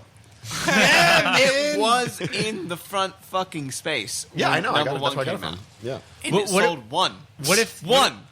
But that was Jared. It doesn't count. What if the covers? But I have a lot more customers than Jared. And it sold one. One. I couldn't hand sell it. I couldn't do anything. It was just one. What if you did? Listen. What if the covers improve? They may improve. You know, They're I don't, terrible. I don't want them. They to are You improve. missed really the bad. I don't want boat. them to improve. You don't want it to You improve. missed the boat. Okay. This lost. is such a gem. I'm entirely satisfied with this. I love it. You know what? like I'm it. willing to commit right now. Shame to, on like, the publisher. Ordering, in addition to Jared's one copy, Save one I for would like Dan. to commit to one copy Me as too. well. There you go. I will commit to one copy. Me too. All right, Oh, wait a everyone. minute. Everyone must sign their name Yeah. and provide their credit card information. Because This is the I'm Jeff not going to Steinberg fucking list. order it for you, and you not to show up because you're going to be like, Dan Degnan is now a Nigerian prince. that shit's not that good. I'm not going to go pick it up. No, it's great. As soon as it starts like eating shit, like I'll tell you to stop. All right. I'll tell you to stop. But Then we will prepay. Yeah. Yeah. That's fine. Okay. No, I will. I mean, I'm not prepaying because I'm going to read it. You know, I'll pay you I'm in going to buy it. cash. Yeah. I'll prepay you in cash. How much this is book?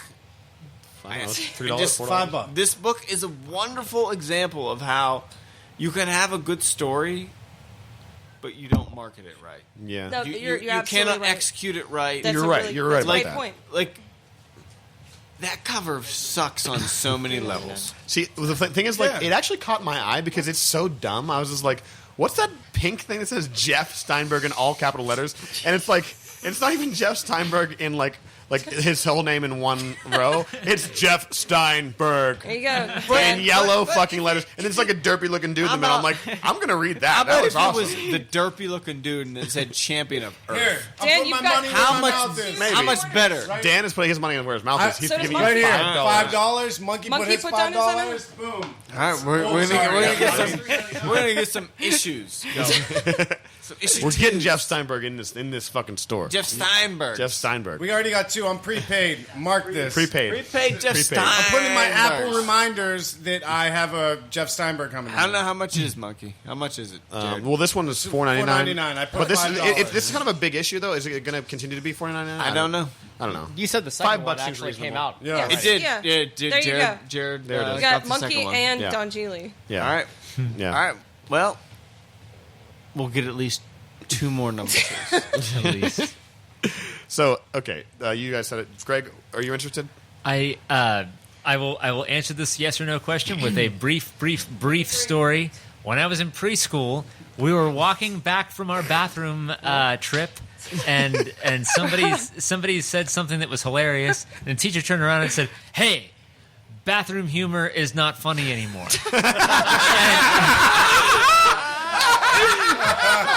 And it's honestly like I was preschool, 5 years old, and it stopped me in my tracks, and I thought, like, is bathroom humor not funny anymore? Because That's bullshit. I think it's really funny.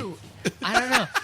And I'm a lot older right now, and I gotta say, like, it's still really hilarious. So Bathroom humor is definitely funny because Yeah. everyone has to do it. Everyone gets it. It's Everyone universal. nobody doesn't poop.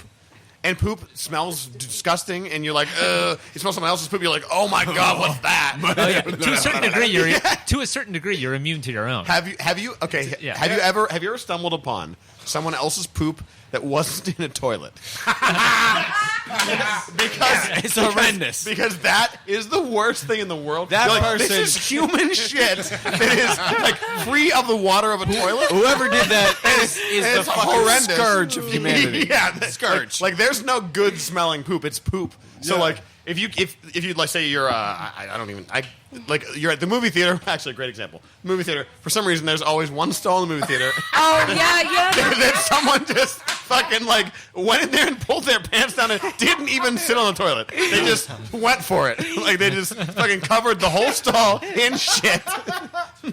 Like worse than like a rest stop. That's The only- movie theater for some reason. But that's only the movie theaters in the South Hills. No. In the South Hills, no, I swear to God, there's a greater proportion of South Hills fucking movie theaters blown up Every than time, North Hills. every time I go to the waterfront at Lowe's, every man, single that's time, heading one south. stall is just completely annihilated. blown the fuck up. Yeah, like somebody. I'm assuming here's why, because like you watch a movie and you're like, I don't want to miss any of the movie, so there's like they got to shit so bad, and they just can't even make it. And they eat a bunch of glue, so yeah, so they they're really can't. trying. They can't get there. You know, it's not even a photo finish. It's like it's a wash. They got their pants down, but then it just they were on the way.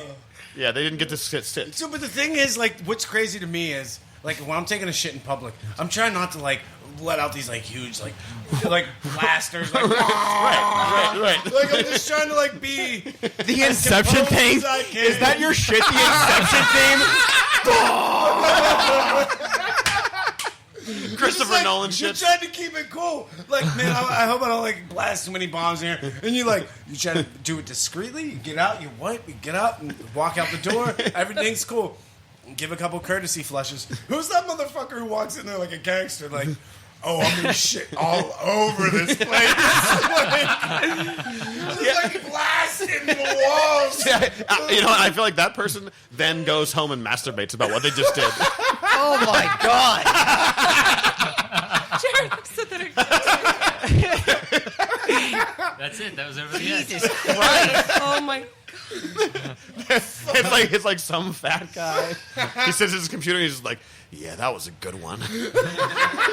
Someone's going to walk in there and my shit's going to be everywhere and they're going to be grossed out. And I like that. Moving on. Holds him over for the next Where week and a can we go? half. Okay. So, Altars. wait, we didn't get the rest of the way yeah, around the you circle. got yet. it. Oh, Okay. right. So, Yeah, so that is for me to say, like, I'm intrigued. Yes, that is my and bathroom way humor of- is funny. We proved that now. Indeed. Duh.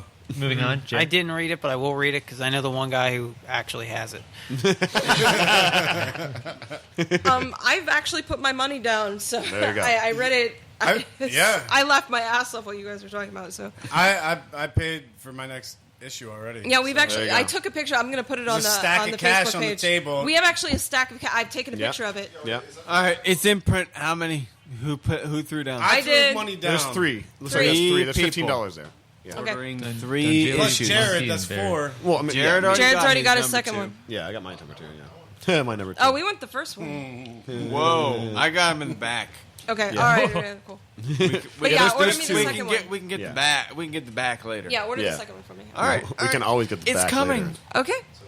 All right, so we got So I think we're all. So we're obviously Monkey, people are did you want the interested. second one to and the fucking- first one? Or the second one, not the first one. The first one, not the second one.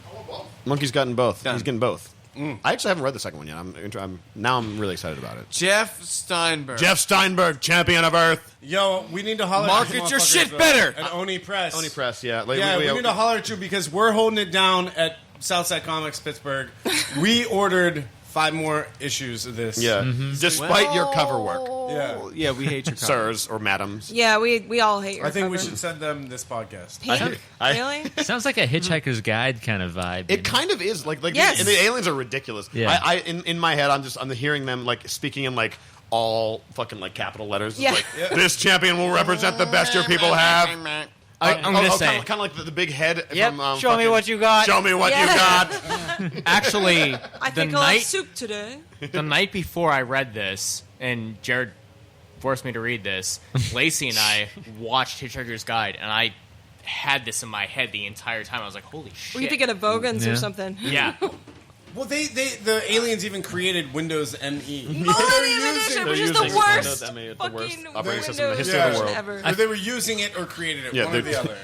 and they have to wait for it to fucking like boot up and shit. Oh, this is great. Yeah. What's the name of this guy who created this? Joshua Hale Fialkov. Yeah, you're welcome. Yeah, you're welcome, dude.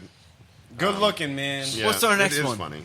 Altars. Altars. Oh, J-Man, you this got one Altars? was Yep. this one was controversial. wait. I think we're gonna. Man. Parental advisory, explicit erotic I gotta content. pee. This one got a ton of press, man. We'll probably argue about this one. Yeah, I I know think that we- me and Greg talked about this one, and I think we feel pretty close to the same Really? about it. This is an Aftershock book. You want to grab it? Grab What it. is it? Okay, it's by Paul Jenkins, illustrated by Layla Lies, and colored, and I think this is kind of important, by Tamara Bonvillian, who is actually trans. Yeah. So, Oh, really? Yeah. Oh, well, What is that person's name again? sorry. That's interesting. Yeah. Tamara Bonvillian. So I will just say this one quick thing. So I'm Go bi, right. and I subscribe to a lot of those mail-in lists, but Altars has been on. So Pittsburgh Pride, all these community leaders, they've been talking about Altars for months. Yeah, Ever this since book is getting this has book has gotten been a getting lot of steam. a lot of press, and I think back in April, Pittsburgh Pride actually was talking about this book, and I think I texted Dan. I'm like, hey, are you going to order this book? Because I'm just interested in it. But yeah, this has been on the radar of many LGBT people. Yep, thank you. Whatever the Which is cool because like Yeah. like when was it, back in the 60s when it was the first interracial kiss happened on Star Trek. Yep. Yes. Yep. Nerds paving the way, son. Yeah. What? bringing that ruckus. I didn't mean to Bringing interrupt ruckus you. to them posts. No. Continue your sentence. Well, I just wanted to say that this has been on the radar of many. I'm not even going to say it. Yeah, I read about this on IO9 actually. Yeah, exactly. It's like a lot of people have been like, "Oh shit, this is like a big So deal." the Pittsburgh Delta Foundation, the Pittsburgh Pride Foundation, I don't even know the names of the groups that I belong to anymore. This has been on their radar since its inception, since its first thought, and I think weeks after I appeared on this the first time I was on this podcast, which is in February, I got a first notification of it, which is this came out 2 weeks ago. And I think I texted Dan right when I got his number. I said, "Hey, are you going to order this?" And he's like, "I just heard about it." So this has been long time coming. Yeah. It's cool. And I was actually worried about it because so much was built. Oh, this is the first trans hero. There's a lot of room for mistakes, and yeah. So yeah, and I think Jared's gonna point them out. J-Man, tell us what's So this about. is the first transgender ever that we know of. I think so. Yes. Yeah. I can't think of. Or at least one that's been. There's been a lot of gay. Right. Yeah, not a lot, but North this- Stars. I think I didn't really like it because it plays on that. That's why it sold issues. That's why I didn't like it there's either. there's no Yeah. good story here, That's fair. It's which is not why original. you should buy a book. You shouldn't buy it because it's transgender, it's blues, black hero, whatever. Right. That's fucking bullshit. Right. I That's agree. fair. That's Yeah. fair. With you. Yeah. Yeah, like for example, like the Black Panther book right now isn't about. It has actually absolutely nothing to do about like race or like him being black or him being an African or anything like that. It's the story is much deeper than that. Yes. I mean, I don't entirely agree because I think that like the struggle of the character is a major part of this story. Yeah, that's what I thought. So it's cool. What's cool is that because alters. It's like so this person has an alter ego as a superhero, as a female superhero, but also as just like a female too. Whereas a This male- person has 3 different personalities, or not personalities, Well, I but thought 3 the different. alters thing was because they're altered people or something like that. Well, they say that, Yes. but also this person is like ready to be preparing to be altered, like Intention. like yeah, exactly. Right. Okay. And like, well, I think it's really interesting about that is that like, yeah, like how do you reconcile? Because I personally don't feel like I need to be the opposite sex, so I don't really know what that's like. So it's interesting to me to think about like how a person like that might feel. Like to feel like you need like you're not in the right body, like the right you don't have the right parts. Like that doesn't. I don't know what that's like. So I'm interested to kind of like delve into that person's brain a little bit. But then also like, on top of that, like for example, like we got Spider-Man, who's like him being a superhero sucks for him most of the time. Right. Not right now, but usually it does. And like he has a hard enough time being like I'm Peter Parker, but I'm also fucking Spider-Man, Yeah. and like being Spider-Man fucks with Peter Parker real hard. Yeah, but, Yeah. But like what- also with this, it's what like did it's like Marvel do though with Spider-Man? What do they do? What Jared just said, like they made another Spider-Man, Yeah. who's Latin American. yeah. But I don't. Like I they don't think this is they the played same. on that like trope, like just because this is this, you should fucking buy into it. No, I mean, it's Yeah. and that book I agree with that. sucks. There's like, are you wait, are wait, you- right? You mean just Spider-Man? the Miles Morales Miles book? Morales? I like the first like 6 or so. I like the first like couple, but the book has gone nowhere. Yeah, well, yeah, it doesn't like the. Like you're right. it- you're right. it's not, done nothing. Like it had me interested when it was like the Spider-Man and his amazing friends angle. Yeah. you know, like it was like he was talking to like There's Marvel and shit. Miss Marvel and Gold Balls, and it was like Iceman and Firestar. Gold Balls is the stupidest. But yeah, it was like this like parallel to the 1970s like cartoon. Right. or, Well, yeah, you know, it's him being that's like classic Spider-Man. Right. It's like it's him in school and like doing but shit and it's like gone fucking nowhere. yeah, it's yeah. I But think it's- anyway, I think Alright. it's to important this, though. regardless, like I agree with Jared that like a book shouldn't sell out just because it's a trans Exactly. character or a gay character or a black character or a Hispanic Right. character or whatever. Tell a good but I story. also think it is important. It is important because historically, a lot of these superheroes have been white men and then some white women. It's really important to being someone who is spending a lot of time around a young child who's not necessarily she's not white and she's not black, Yeah.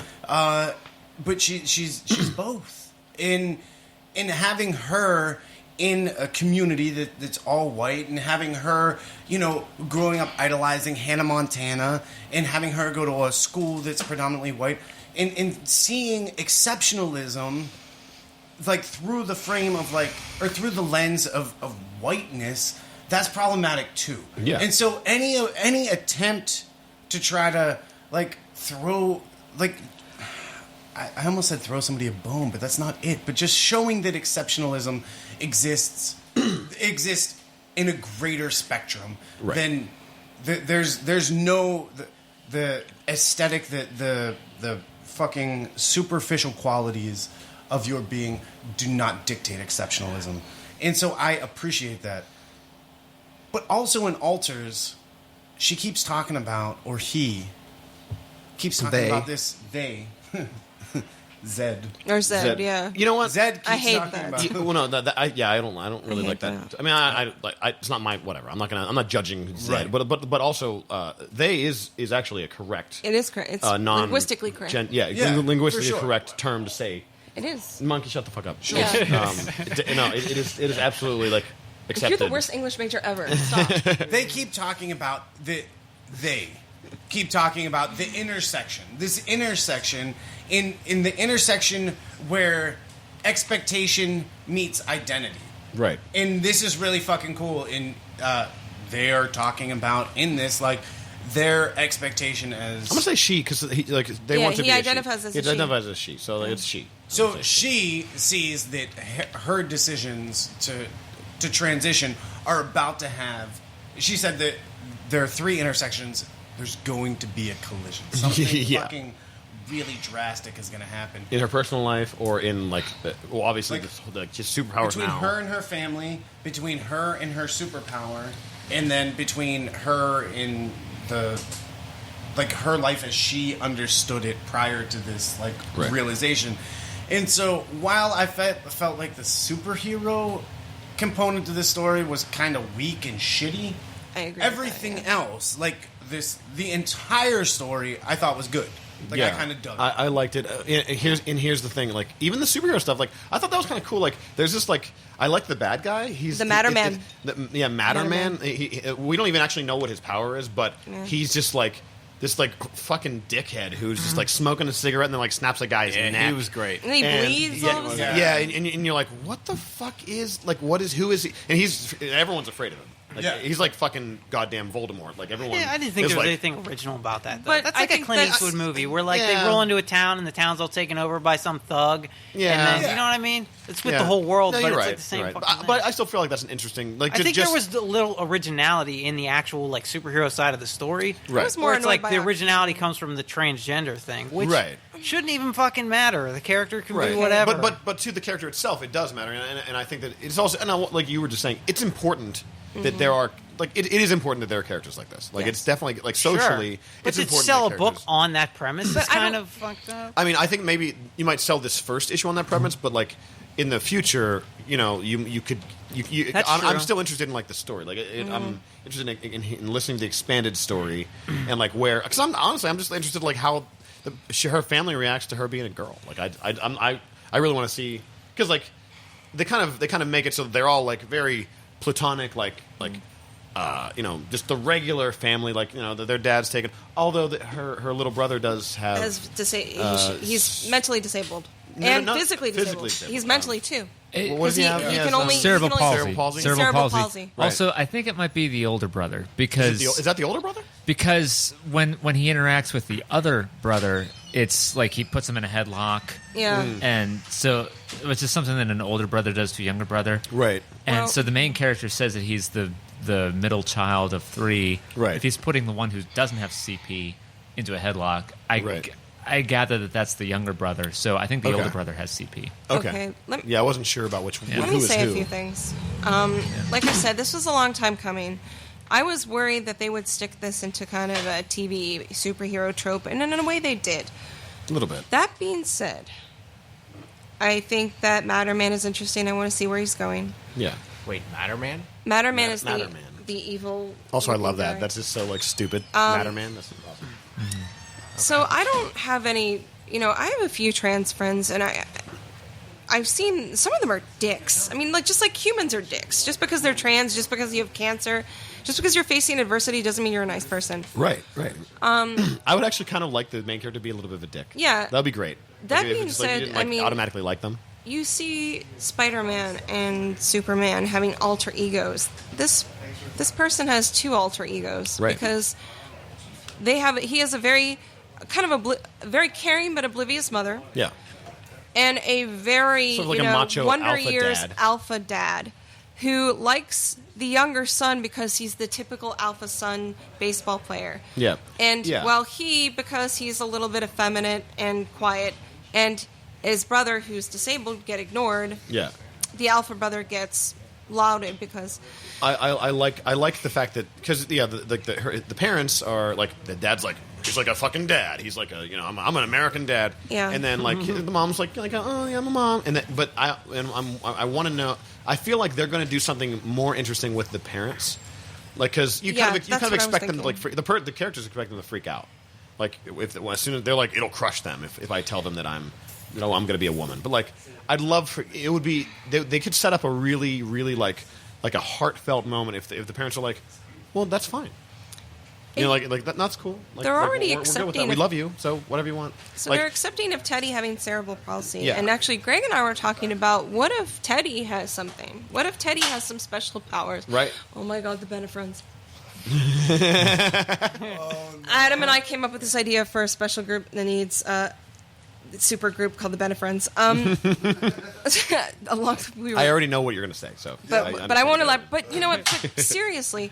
Yes, it falls into a lot of like tried and true patterns and like tropes, but I think and I don't think it's a ploy just to sell comics. I think this is a genuine attempt to create something real. Yeah, and I kind of want to see where Matterman goes. I want to see if Teddy has powers. That would be amazing. Yeah. And I would like to see, and I forget how he or she identifies as her such Chalice. Yeah, Chalice. I will keep reading, and I don't want to jump ahead, but I want to keep reading this because I want to see where it goes. And I think that it could have the potential of just being a trans in a patterned comic book. But it is I don't think it's going to be anything incredibly groundbreaking. But does it need to be? Not groundbreaking, just like, but I think it can be good.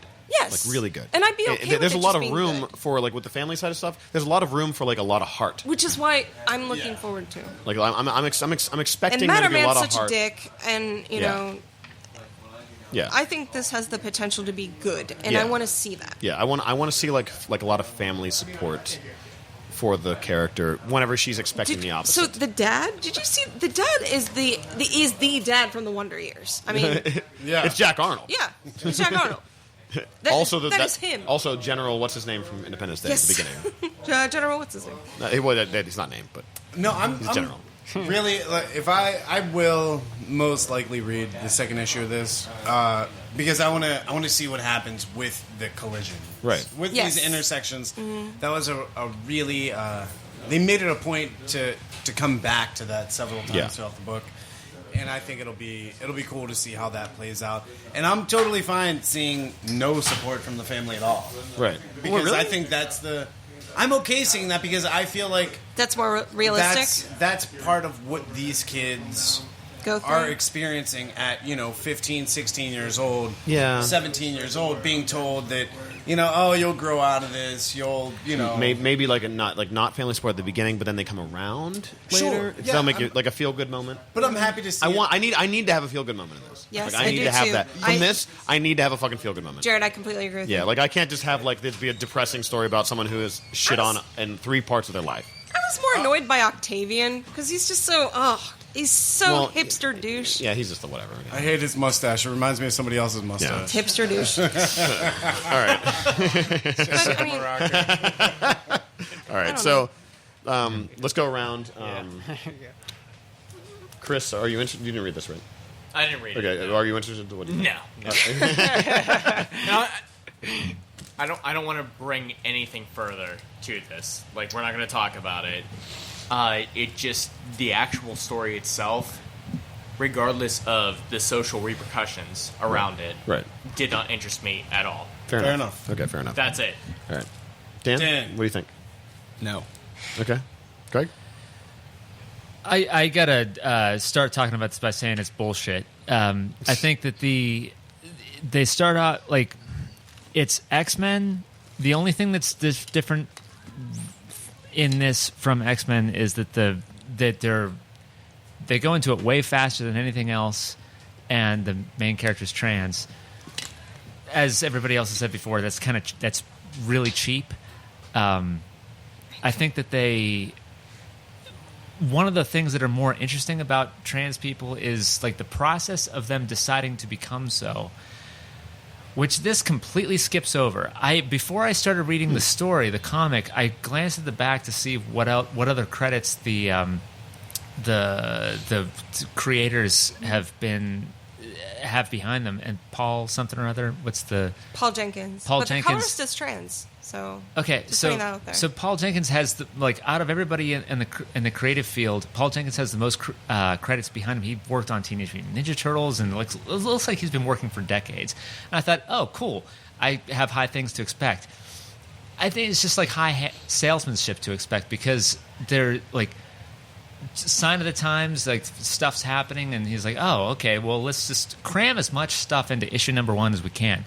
We've got trans things, which are very current topic. Like, oh, these people are just sort of. I don't want to say coming out of the woodwork, but like just becoming more prominent and like more respected for the first time in a long time. So let's make the main character that. What else is going on? Well, they squeezed in. Matter Man is doing a completely obvious ISIS-style execution. Okay, there's not a single person who's reading this that's going to not think about ISIS whenever they're seeing like, oh, we're going to like do this execution style on TV. Even his orange garb, on his knees, like fuck you guys, what are you doing? You know. Then like even God, like Matter Man himself, like all this stuff, like you're dropping us right in the middle of this. What's the first thing that they do in the like the superhero movies, like the X-Men stuff or Spider-Man or whatever? They go through the origins stuff. Now, origin stories, like whenever you do them, like at every rebirth, at every relaunch for Amazing Spider-Man, whatever. Okay, it gets tiresome seeing Uncle Ben's death every time. Seeing Batman's parent gets shot. Yeah, exactly. But this is the first time we're seeing this supposedly new original thing alters. But we're skipping over everything. So like now we're in the middle of this. Like, oh, Chalice already exists. Oh, Matter Man's already a thing. Why didn't we go through the discovery of Chalice's or Charlie's powers in the first place? Wouldn't it have been so much more interesting to get through the whole thing? Like, oh, I feel different. I can fly. All this stuff. Finally, at the very end, you think like, oh, maybe I can help people, but I don't want to do it with my own identity. Maybe I should do it anonymously. Maybe I should wear a costume. Maybe I should disguise myself somehow. I don't have anything except for my But that's what she's except doing. for my cousin's wig. I put this on, and I think, oh, this makes me feel good. Why is that? Well, I was like right with you. I was thinking maybe like, in fact, that's a great like up until like right at the end there, like. If it's discovering these powers and stuff, and then at the end you find out like, oh, this person's actually someone who is trans, Mm-hmm. and then they introduce the character as like the trans character, right? That would I kind of agree with you because like it's really interesting. Like I was just saying like earlier, it's interesting to understand like how someone feels who is trans, like explore, and hopefully they do that. Like I'd like to know. I think they more. already skipped it. In the first, they might, but they could still go there. But I have a challenge Maybe. to you because, and I think this is a difficult thing to approach because if they go too much into his challenge with becoming a woman, it's too heavy-handed. Yeah, then you're if driving it's too people much away. into the comic, then. It's just an afterthought, right? But it's a big part of its identity. It's a balance, really close. So like, this really is tight. keep in mind, this is a first issue. Yeah, it's not one of those like 42 pagers. And you know what? I might end up hating it because I can't stand things like Jer said that sell comics just for blank cause. Yeah. But you got to realize, and like, this is the first issue. too much is too heavy-handed, too little is leaving the identity out. Yeah. And I think that they handled kind of a delicate issue admirably. Is it a little boring in terms of, like, comics in general? A little, maybe. Yeah. But I think we have to wait and see, because this issue is not going to tell us what this story arc is going to be like. I agree with that. Listening to Greg talking about this comic, it made me realize that perhaps what the writer was going for was taking all of this experience of deciding to change genders. That experience is wrapped up in her transition into a superhero. Right. She's clumsily learning how to fly. She's clumsily becoming this superhero, but she can only become it for part of the time because the rest of her world is still understanding her as Charles, the male. Right. And she already knows how to kind of be like she's experienced already with being a woman, but like she knows how to like transform into the woman. She doesn't know how to be a superhero yet. Yeah. Right. And she doesn't necessarily know how to entirely be a woman either, because that's true. She's still a boy. When she's at home, she lives in it with her parents. And so this, like, her transition into becoming a superhero is very much analogous to her transition into becoming a woman. Right. Fully becoming a woman. And I think I like the comic even more now, having listened to Greg's thoughts about it, making me think differently about the book. So, I think it's interesting. I think it's commentary. It's funny. Greg's scathing review of the book has actually led me to think about it in a way that makes me like it more. To see that commentary, what I think. And perhaps I'm giving them way too much credit. Yeah. Maybe I'm giving them way too much credit. I like the idea that they didn't exploit. Like I like the potential that they unfortunately did not explore. I think there's a cool idea that they just sidestepped. But do you think that would have been realized in a first issue? I think it could have been, yeah. That's the thing. Like, I agree with that. Like, I think that we can get to a place in this book where it's going to be really interesting. Like they're kind of setting it up. It's like a pilot episode. You can't set up everything to be perfect. And you have to really shoot through like you have to. It's like either this is heavy-handed or this is like exactly. Like this like an afterthought. So you have to go through the middle. That's kind of a cop out though. Like, we just can't do it. It's too hard. No. I'm saying that you need to go through the middle, and then you can develop both ideas. Dude, if anything, I think that they tried to squeeze in too much in the first issue. Maybe. I mean, maybe it could have just been an origin story. Yeah, because like we don't know. Like Matterman's already doing this thing. Like they had one page, like not even both pages, like a splash page, but one page of like a montage of like all the different people with their alters, their abilities. Like maybe like the half an issue could have been like people discovering their things, and like Matterman could have been discovering his willpower, whatever it is, and then Charlie, I'll say Charlie at the time, could have been discovering they'd be able to fly, and then it like continues that path. And I'll give it credit for this. It got me thinking. It like reading this thing, I thought like, wow, that's kind of sucked. But like by the end of it, I didn't stop thinking about it. By the end of it, it made me continue to think, how would I have done that differently? How I would have done it differently, I would have had that one page be extended for. Which page are you talking about, Greg? Gosh, I don't know. It was like where they're showing the guy who the Matterman. Like, no. Like where the guys like pieced together and like right. They're talking about alters. They're talking about alters. Yeah, introducing the alters. Yeah, I see what you're talking about. Okay, maybe Matterman's one of those alters that we don't realize how important he's in at first, and like Charlie's one of those alters. He can fly, and like you're sort of feeling with this kid about like his ability to fly. Maybe he realizes like, maybe I can like go make a difference in the world for positive, perhaps. Again, how I would think of it differently. Like if you wanted, even if Paul Jenkins had an intention in the beginning, and I think it started with this intention. I suspect that it started with this intention to say, how can I reach out to the trans community or to the LGBTQ community, in whichever I should just say the community because I don't know what order it is. I'm probably just fucked it up. I'm sorry, but say like I want to reach out to them. Like how can I do this? Like okay, wait until like. Don't be so quick to throw it out right in the like halfway through the issue. Like the ending. You know how there's a reveal at the end. Usually, of the first issue is like a layer, reveal. Yeah, at the end. reveal at the very end. Like maybe at the very end, he's like, oh, I should wear. Batman wears a disguise. Superman wears a disguise. Maybe I could put on a disguise. The only thing I have is like this Halloween costume from 2 years ago, or my cousins or whatever. Puts on a blonde wig, and says like, oh, okay, this will work. Wait, I feel oddly comfortable in this. And that's enough of a seed to plant on the whole gay community That's thing. a fair point. That's cool. That's fine. And you can allow that to develop instead of insulting your readers by thinking like, oh, I say insulting, but this is how I interpret it. But you just drop them into the middle of it and think like, they'll like this. See, real fast, I can see what, like, I would take what you just said, and here's what I would do. Like, if this is a writer's room, okay, so I would have 2 different little, like, vignettes going. Like, you've got the her as a woman turning into the superhero, right?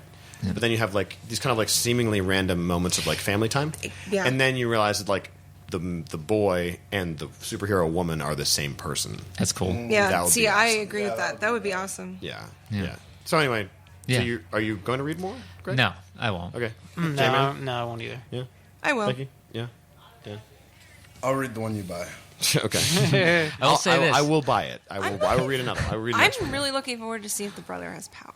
Yeah. No, I think there's a lot of really big ideas. That's super interesting. I don't think it's going to get that interesting. I think Maybe we're it putting can too much be- faith in them. Yeah, I think That's true. so. I will say this. I think One that thing I want to bring up. I think that the colors were fabulous. I want to say. Yeah. Just from the guy who's actually trans. So. Yeah. Real fast. Nice. Does anybody know anybody that's trans? I do. Yeah. Quite a few, actually. Well, Okay. Show of hands. I think so. So that's most of us. Oh yeah. Okay. Yeah. I do. Yeah, I definitely do. All right. So that I think it's important because that's a minority. Yeah. It really is. That's the most minority. Yeah. Yeah. And to actually bring that perspective into this, most of us, I know you don't see the hands that were raised here, but It was most of us. It was Most about of- three more than quarters. More than half. Yeah. yeah, more than half know somebody that is trans, and this has nothing to fucking do with this comic book. Yeah. The opinions on the comic book are just the comic book. It's Oh, not yeah. for the Right. trans Oh community. yeah. No, we don't have to. I don't think we. And have I think to, that's important to note. No, Yeah. it is important. And to I know. think Yeah. that was kind of what Jared was trying to make. You kind of have to see it like, oh, I have a lot of like people who are in that in the LGBTQ community or whatever, other letters they've added to it. There's a bunch of them. Who only like, they will only read things and they won't like things, just like the DC Marvel thing. They will love things that feature a gay or DC's the trans. best. I don't like Marvel. They will Marvel sucks. love. Like I know one girl in I particular hate who that. loves this, Yeah. and just because it features, or will love a movie just because it features Right. an African American, or just because it features a gay person. It could be the biggest turd Yeah. in the world, Yeah. but you have to look at it, and I think Jared's absolutely right. Like a business you have to look move. at it objectively. Yeah. Yeah. And Chris is right. You have to look at it as a comic book and not as a trans comic. Yeah, we're not criticizing any, Not at all. the subject matter. We're just criticizing the comic book itself. Yeah. And if I really appreciated Greg's like scathing review pretty much because it has nothing to do with trans culture or anything like that. It's just like Right. he's talking about the comic book. Like this is a comic book. I wasn't interested. Okay. And I'll tell you one thing: if it continues, I don't want to say if it continues. If it crashes and burns, I'm going to drop it like it's hot because I fear that it might. Yeah. That is my fear. That we have all these great there's so much hopes for it. there's so much room for great stuff. We don't know if they're going to take advantage of that stuff, but if they do, I really hope they do. There's but- so much positive press yeah. amongst this book. Right. So it will not. It will at least survive 2 story arcs. Yeah, you're right. Really? Yeah. Because people are going to buy it. People are going to buy it because some You don't people know. only buy. Well, exactly. It's like, yeah. As you said, multiple people people on a. I've heard the same thing about That's Faith. right. Yeah. I've heard similar things about Faith Faith. is doing well. I like Faith. Faith's I good. like Faith too, but Faith's good. I've heard similar things that people buy it just because she's obese. Oh, okay. I mean, I can see that, but also it's a good book. Like Oh, I like Faith. Like it has value. Like Yeah. it's not just like if you read it, you're like, oh, actually, I really like this. This is cool. My only point is that you shouldn't buy things just because it has a person Agreed. who's in a minority. Yeah. Give it a chance, maybe because of that. But Yes. if you like it, then keep with it. If you don't, Faith is a good book. don't be afraid to be like, no, this sucks. Yeah. Anyway, Well, guys, let's finish while we're on time. 13 minutes over. Yeah. It's Midnight 13. You know what? I would agree with you, but Dan met some people from Vertigo, from Valiant at the thing, and we should give them a little bit because I do like some of their stuff. Yes. And I think that more people need to read. So we can just briefly go Generation Zero. Yeah. Very quickly. Yeah. You want to go ahead? At the convention I met Adam Freeman. He is in charge of, I think, pushing their books. Like, he was there. He was talking about it. Like, he's some sort of sales title. I don't know. I'm sorry. But I don't remember Adam. But, he and I talked, and I said, in my store, I have a tough time selling your shit, man. Pretty much, like it's hard because they have a shared universe, and it's very hard to compete against Marvel and DC because they're trying to kind of do the same thing, right? Like very similar thing. Established shared universes with continuity that dates back to a long time ago. Yeah. It can also be kind of convoluted because, like, for example, books or like the Shadow Man.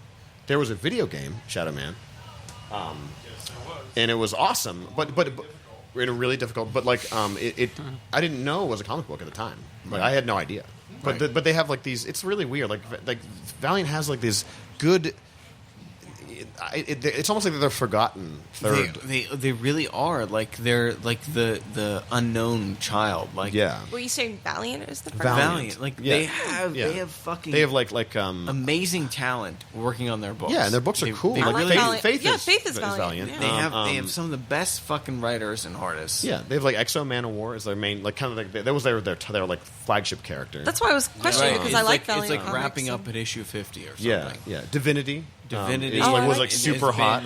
It's been it's awesome. What's the best-selling Valiant comic? Like, most recently, it was Divinity, the first Divinity. That sold like gangbusters. Yeah. People didn't even know, like, it came out. They didn't even know how popular it would be. It sold out like in one day. The first like the variant cover is worth a fucking lot of money. I have two of them. Go for a lot. It's really, but it's really great. It's a great book. See, I love Valiant comic. I'm a comic book fan in general. I would not go so far as to say I didn't like the comic, but I was critical of it, of Generation Zero. Well, I got this millennial outsider feel, trying to find 100%. identity in it, and I'm just tired of that.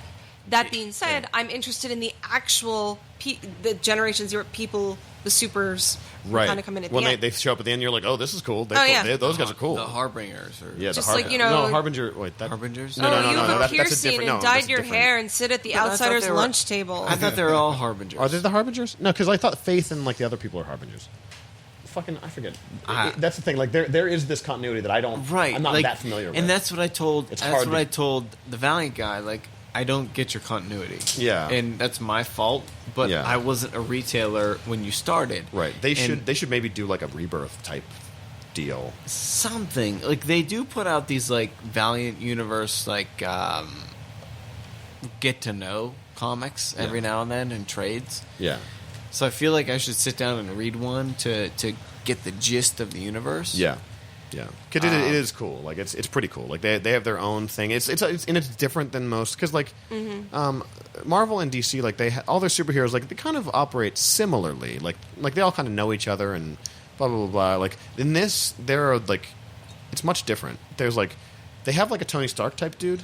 What's it? Harada. Yeah. Greg has mine. But he's like a psychic. And he's a younger guy. The blonde guy? No. He's not young. He's probably, he's like Tony Stark. He's like 40s. Okay, I'm sorry. I'm not. He's like very experienced, but he's like the most powerful psychic person in the world. He's like an anti Professor X though. Their whole I was thinking of thing Cronus. is very interesting. This guy. Oh right, yeah. Because he's kind of the leader. Oh, of this group, yeah. Okay, I'm talking sorry. about the whole universe. Oh, all right. I'm sorry. Yeah. Anyway, like it's just like.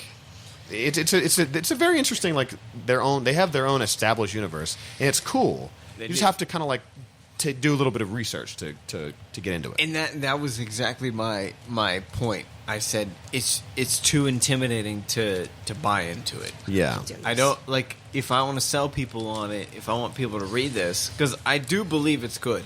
Yeah. because they employ good talent. Yeah, and they do their best. They actually do their best at the beginning of each like number one book to explain like kind of what's going on. Yeah. But you get a sense of it being deeper, and you're like, I think this could be cooler if I knew more about it. They should do one shots. Yeah, they should like do one shots. Universe setting one shots. Yeah. Yeah. Like yeah. as much as we like kind of make fun of those things when they come out for Marvel and DC. Yeah. Because we know everything that's going on in those two companies. Yeah. We don't know what's going on there. So give us that. Yeah. Like give us that like ground setting one shot. Yeah. So that I can pick up the next books and not be lost. Right. And this, I like this one because it wasn't intimidating. Like when you start reading it, It wasn't. Actually, do you want to just tell kind of the story? I gotta pee. Tell the story.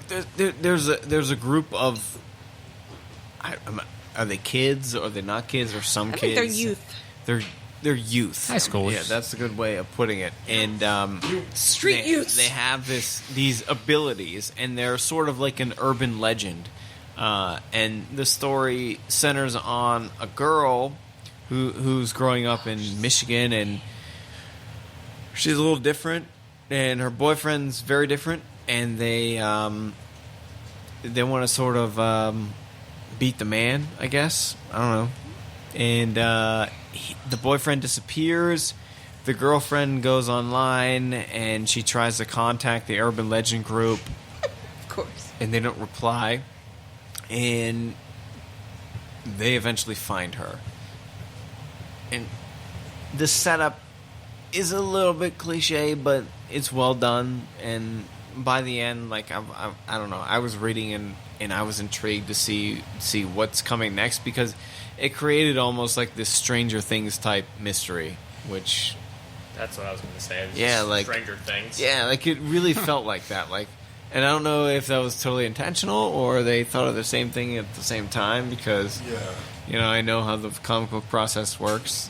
It doesn't start for a while. I don't know, but whatever. You know, it had that idea to it, so I was kind of. I think the good move with this book is that they talk about the Harbingers the whole time, and you don't see them until very end. At the end, and then she meets like some kids, and you're like, I flip back to the front. Oh yeah, that's what I did. Yeah, because Like, they like, show you them at the beginning. Yeah, but then which like, was nice. I like having that fucking front page Yeah. of identification, and it wasn't too much either. Like some other books we've talked Right, about exactly. recently, it wasn't too much. Yeah, it was a reasonable. It's just like here's like a picture of all the characters, and then like at the end you're like, oh shit, these are like they're here. This is them. Yeah. Because you know there aren't a whole lot of books where they build up this like. You know, like it's almost like a legend. You're like, oh, well, like if you need them, they'll show up. Exactly, that's the urban legend. You know, like you get online and you try and contact the urban legend. Yeah, and what was cool was like because the main character is on the front page too. She's not like the first character though, so you're kind of confused. You're like, so does she have powers? Like, is she part of the group? Right. And then you're like, oh, and then they show up at the end. And it's cool. Like I thought that was a good move. I like this first issue. I don't know. I'll read more. Chris, what do you think? Yeah, I'm behind it. Okay. I'll give it a try. I want to give Valiant a try, so I'm going to give it a try. Yeah, Greg. I'm curious that I wasn't put off by the whole like outsider thing because I think that there was like a self-awareness to the what the character says about herself. Yeah, well, like when she's around this lunch table and she's like, "Oh, all these people are so vapid," and then what she doesn't say vapid, but like you sort of see like some of the bullshit that she's talking about, but then like they illustrate the dialogue that she has with her peers, and that also is bullshit. Yeah. You as the reader can see that, she as the character cannot. But I think the author is aware of that and is making that completely plain to see in a like sort of self-awareness way. So I didn't mind that. I thought that was kind of funny, right? Which was cool. And then there's I'll say as far as the layout, there are pages where like the backdrop, the setting is in the background. That's cool. The panels are in front of it. Which is cool. I'm not used to seeing layouts like this where the panels are sort of floating in front of the backdrop, and so that's neat. And That is nice. even like within that, like she's talking to her boyfriend before he disappears, and he says stuff like, "Oh, you get me," you know. Everybody else is just phony people in a phony town. And I'm like, this is such trite crap. He just wants your you know. He just wants you to he just wants you to wet his junk. That's all. You know. Oh my God, Greg just said wet his junk. We're all on the same page here. He's trying to rock butts, dude. Rock butts, dude. So I laugh at how intelligent this girl, how like above the norm this girl thinks she is, and how we recognize that that's not really the case. She's a teenager. She's just as clueless as everybody else. But then by the end of it, yeah, last page, these new people that she just met turn out to be something seemingly supernatural. That's cool. Yeah, I'm mildly interested in continuing. Okay. Yeah. J-Man? No. Okay. No, That's it. I don't have any interest in reading. Nope. All right. Okay. All right, yeah. But I really do. I think like Valiant has a cool universe, and if you're not into it, you should just at least like Wikipedia it and check it out, because it's interesting. Like Exo Manowar has a cool backstory. Faith is cool. Faith is cool. Like the Shadow Man's story is fucking awesome. Just like check it out. You know, like even if you don't like this particular book, like there are some cool little, you know, like the other characters are cool. So like there's probably something you're going to be like, oh, I like that. You know, so I would say that, yeah, Valiant, and they try their best to do, you know, some cool shit. Go check out some Valiant stuff. The remedial class of comic book. They try their best. Oh, well, they're like the Hufflepuffs. Oh, you guys are trying your best. No, they do a good job. It's cool. So I think that about wraps it up for this episode, right? We're all good night, everybody. Yeah, have a good night. Once again, Grown Up Human Comic People.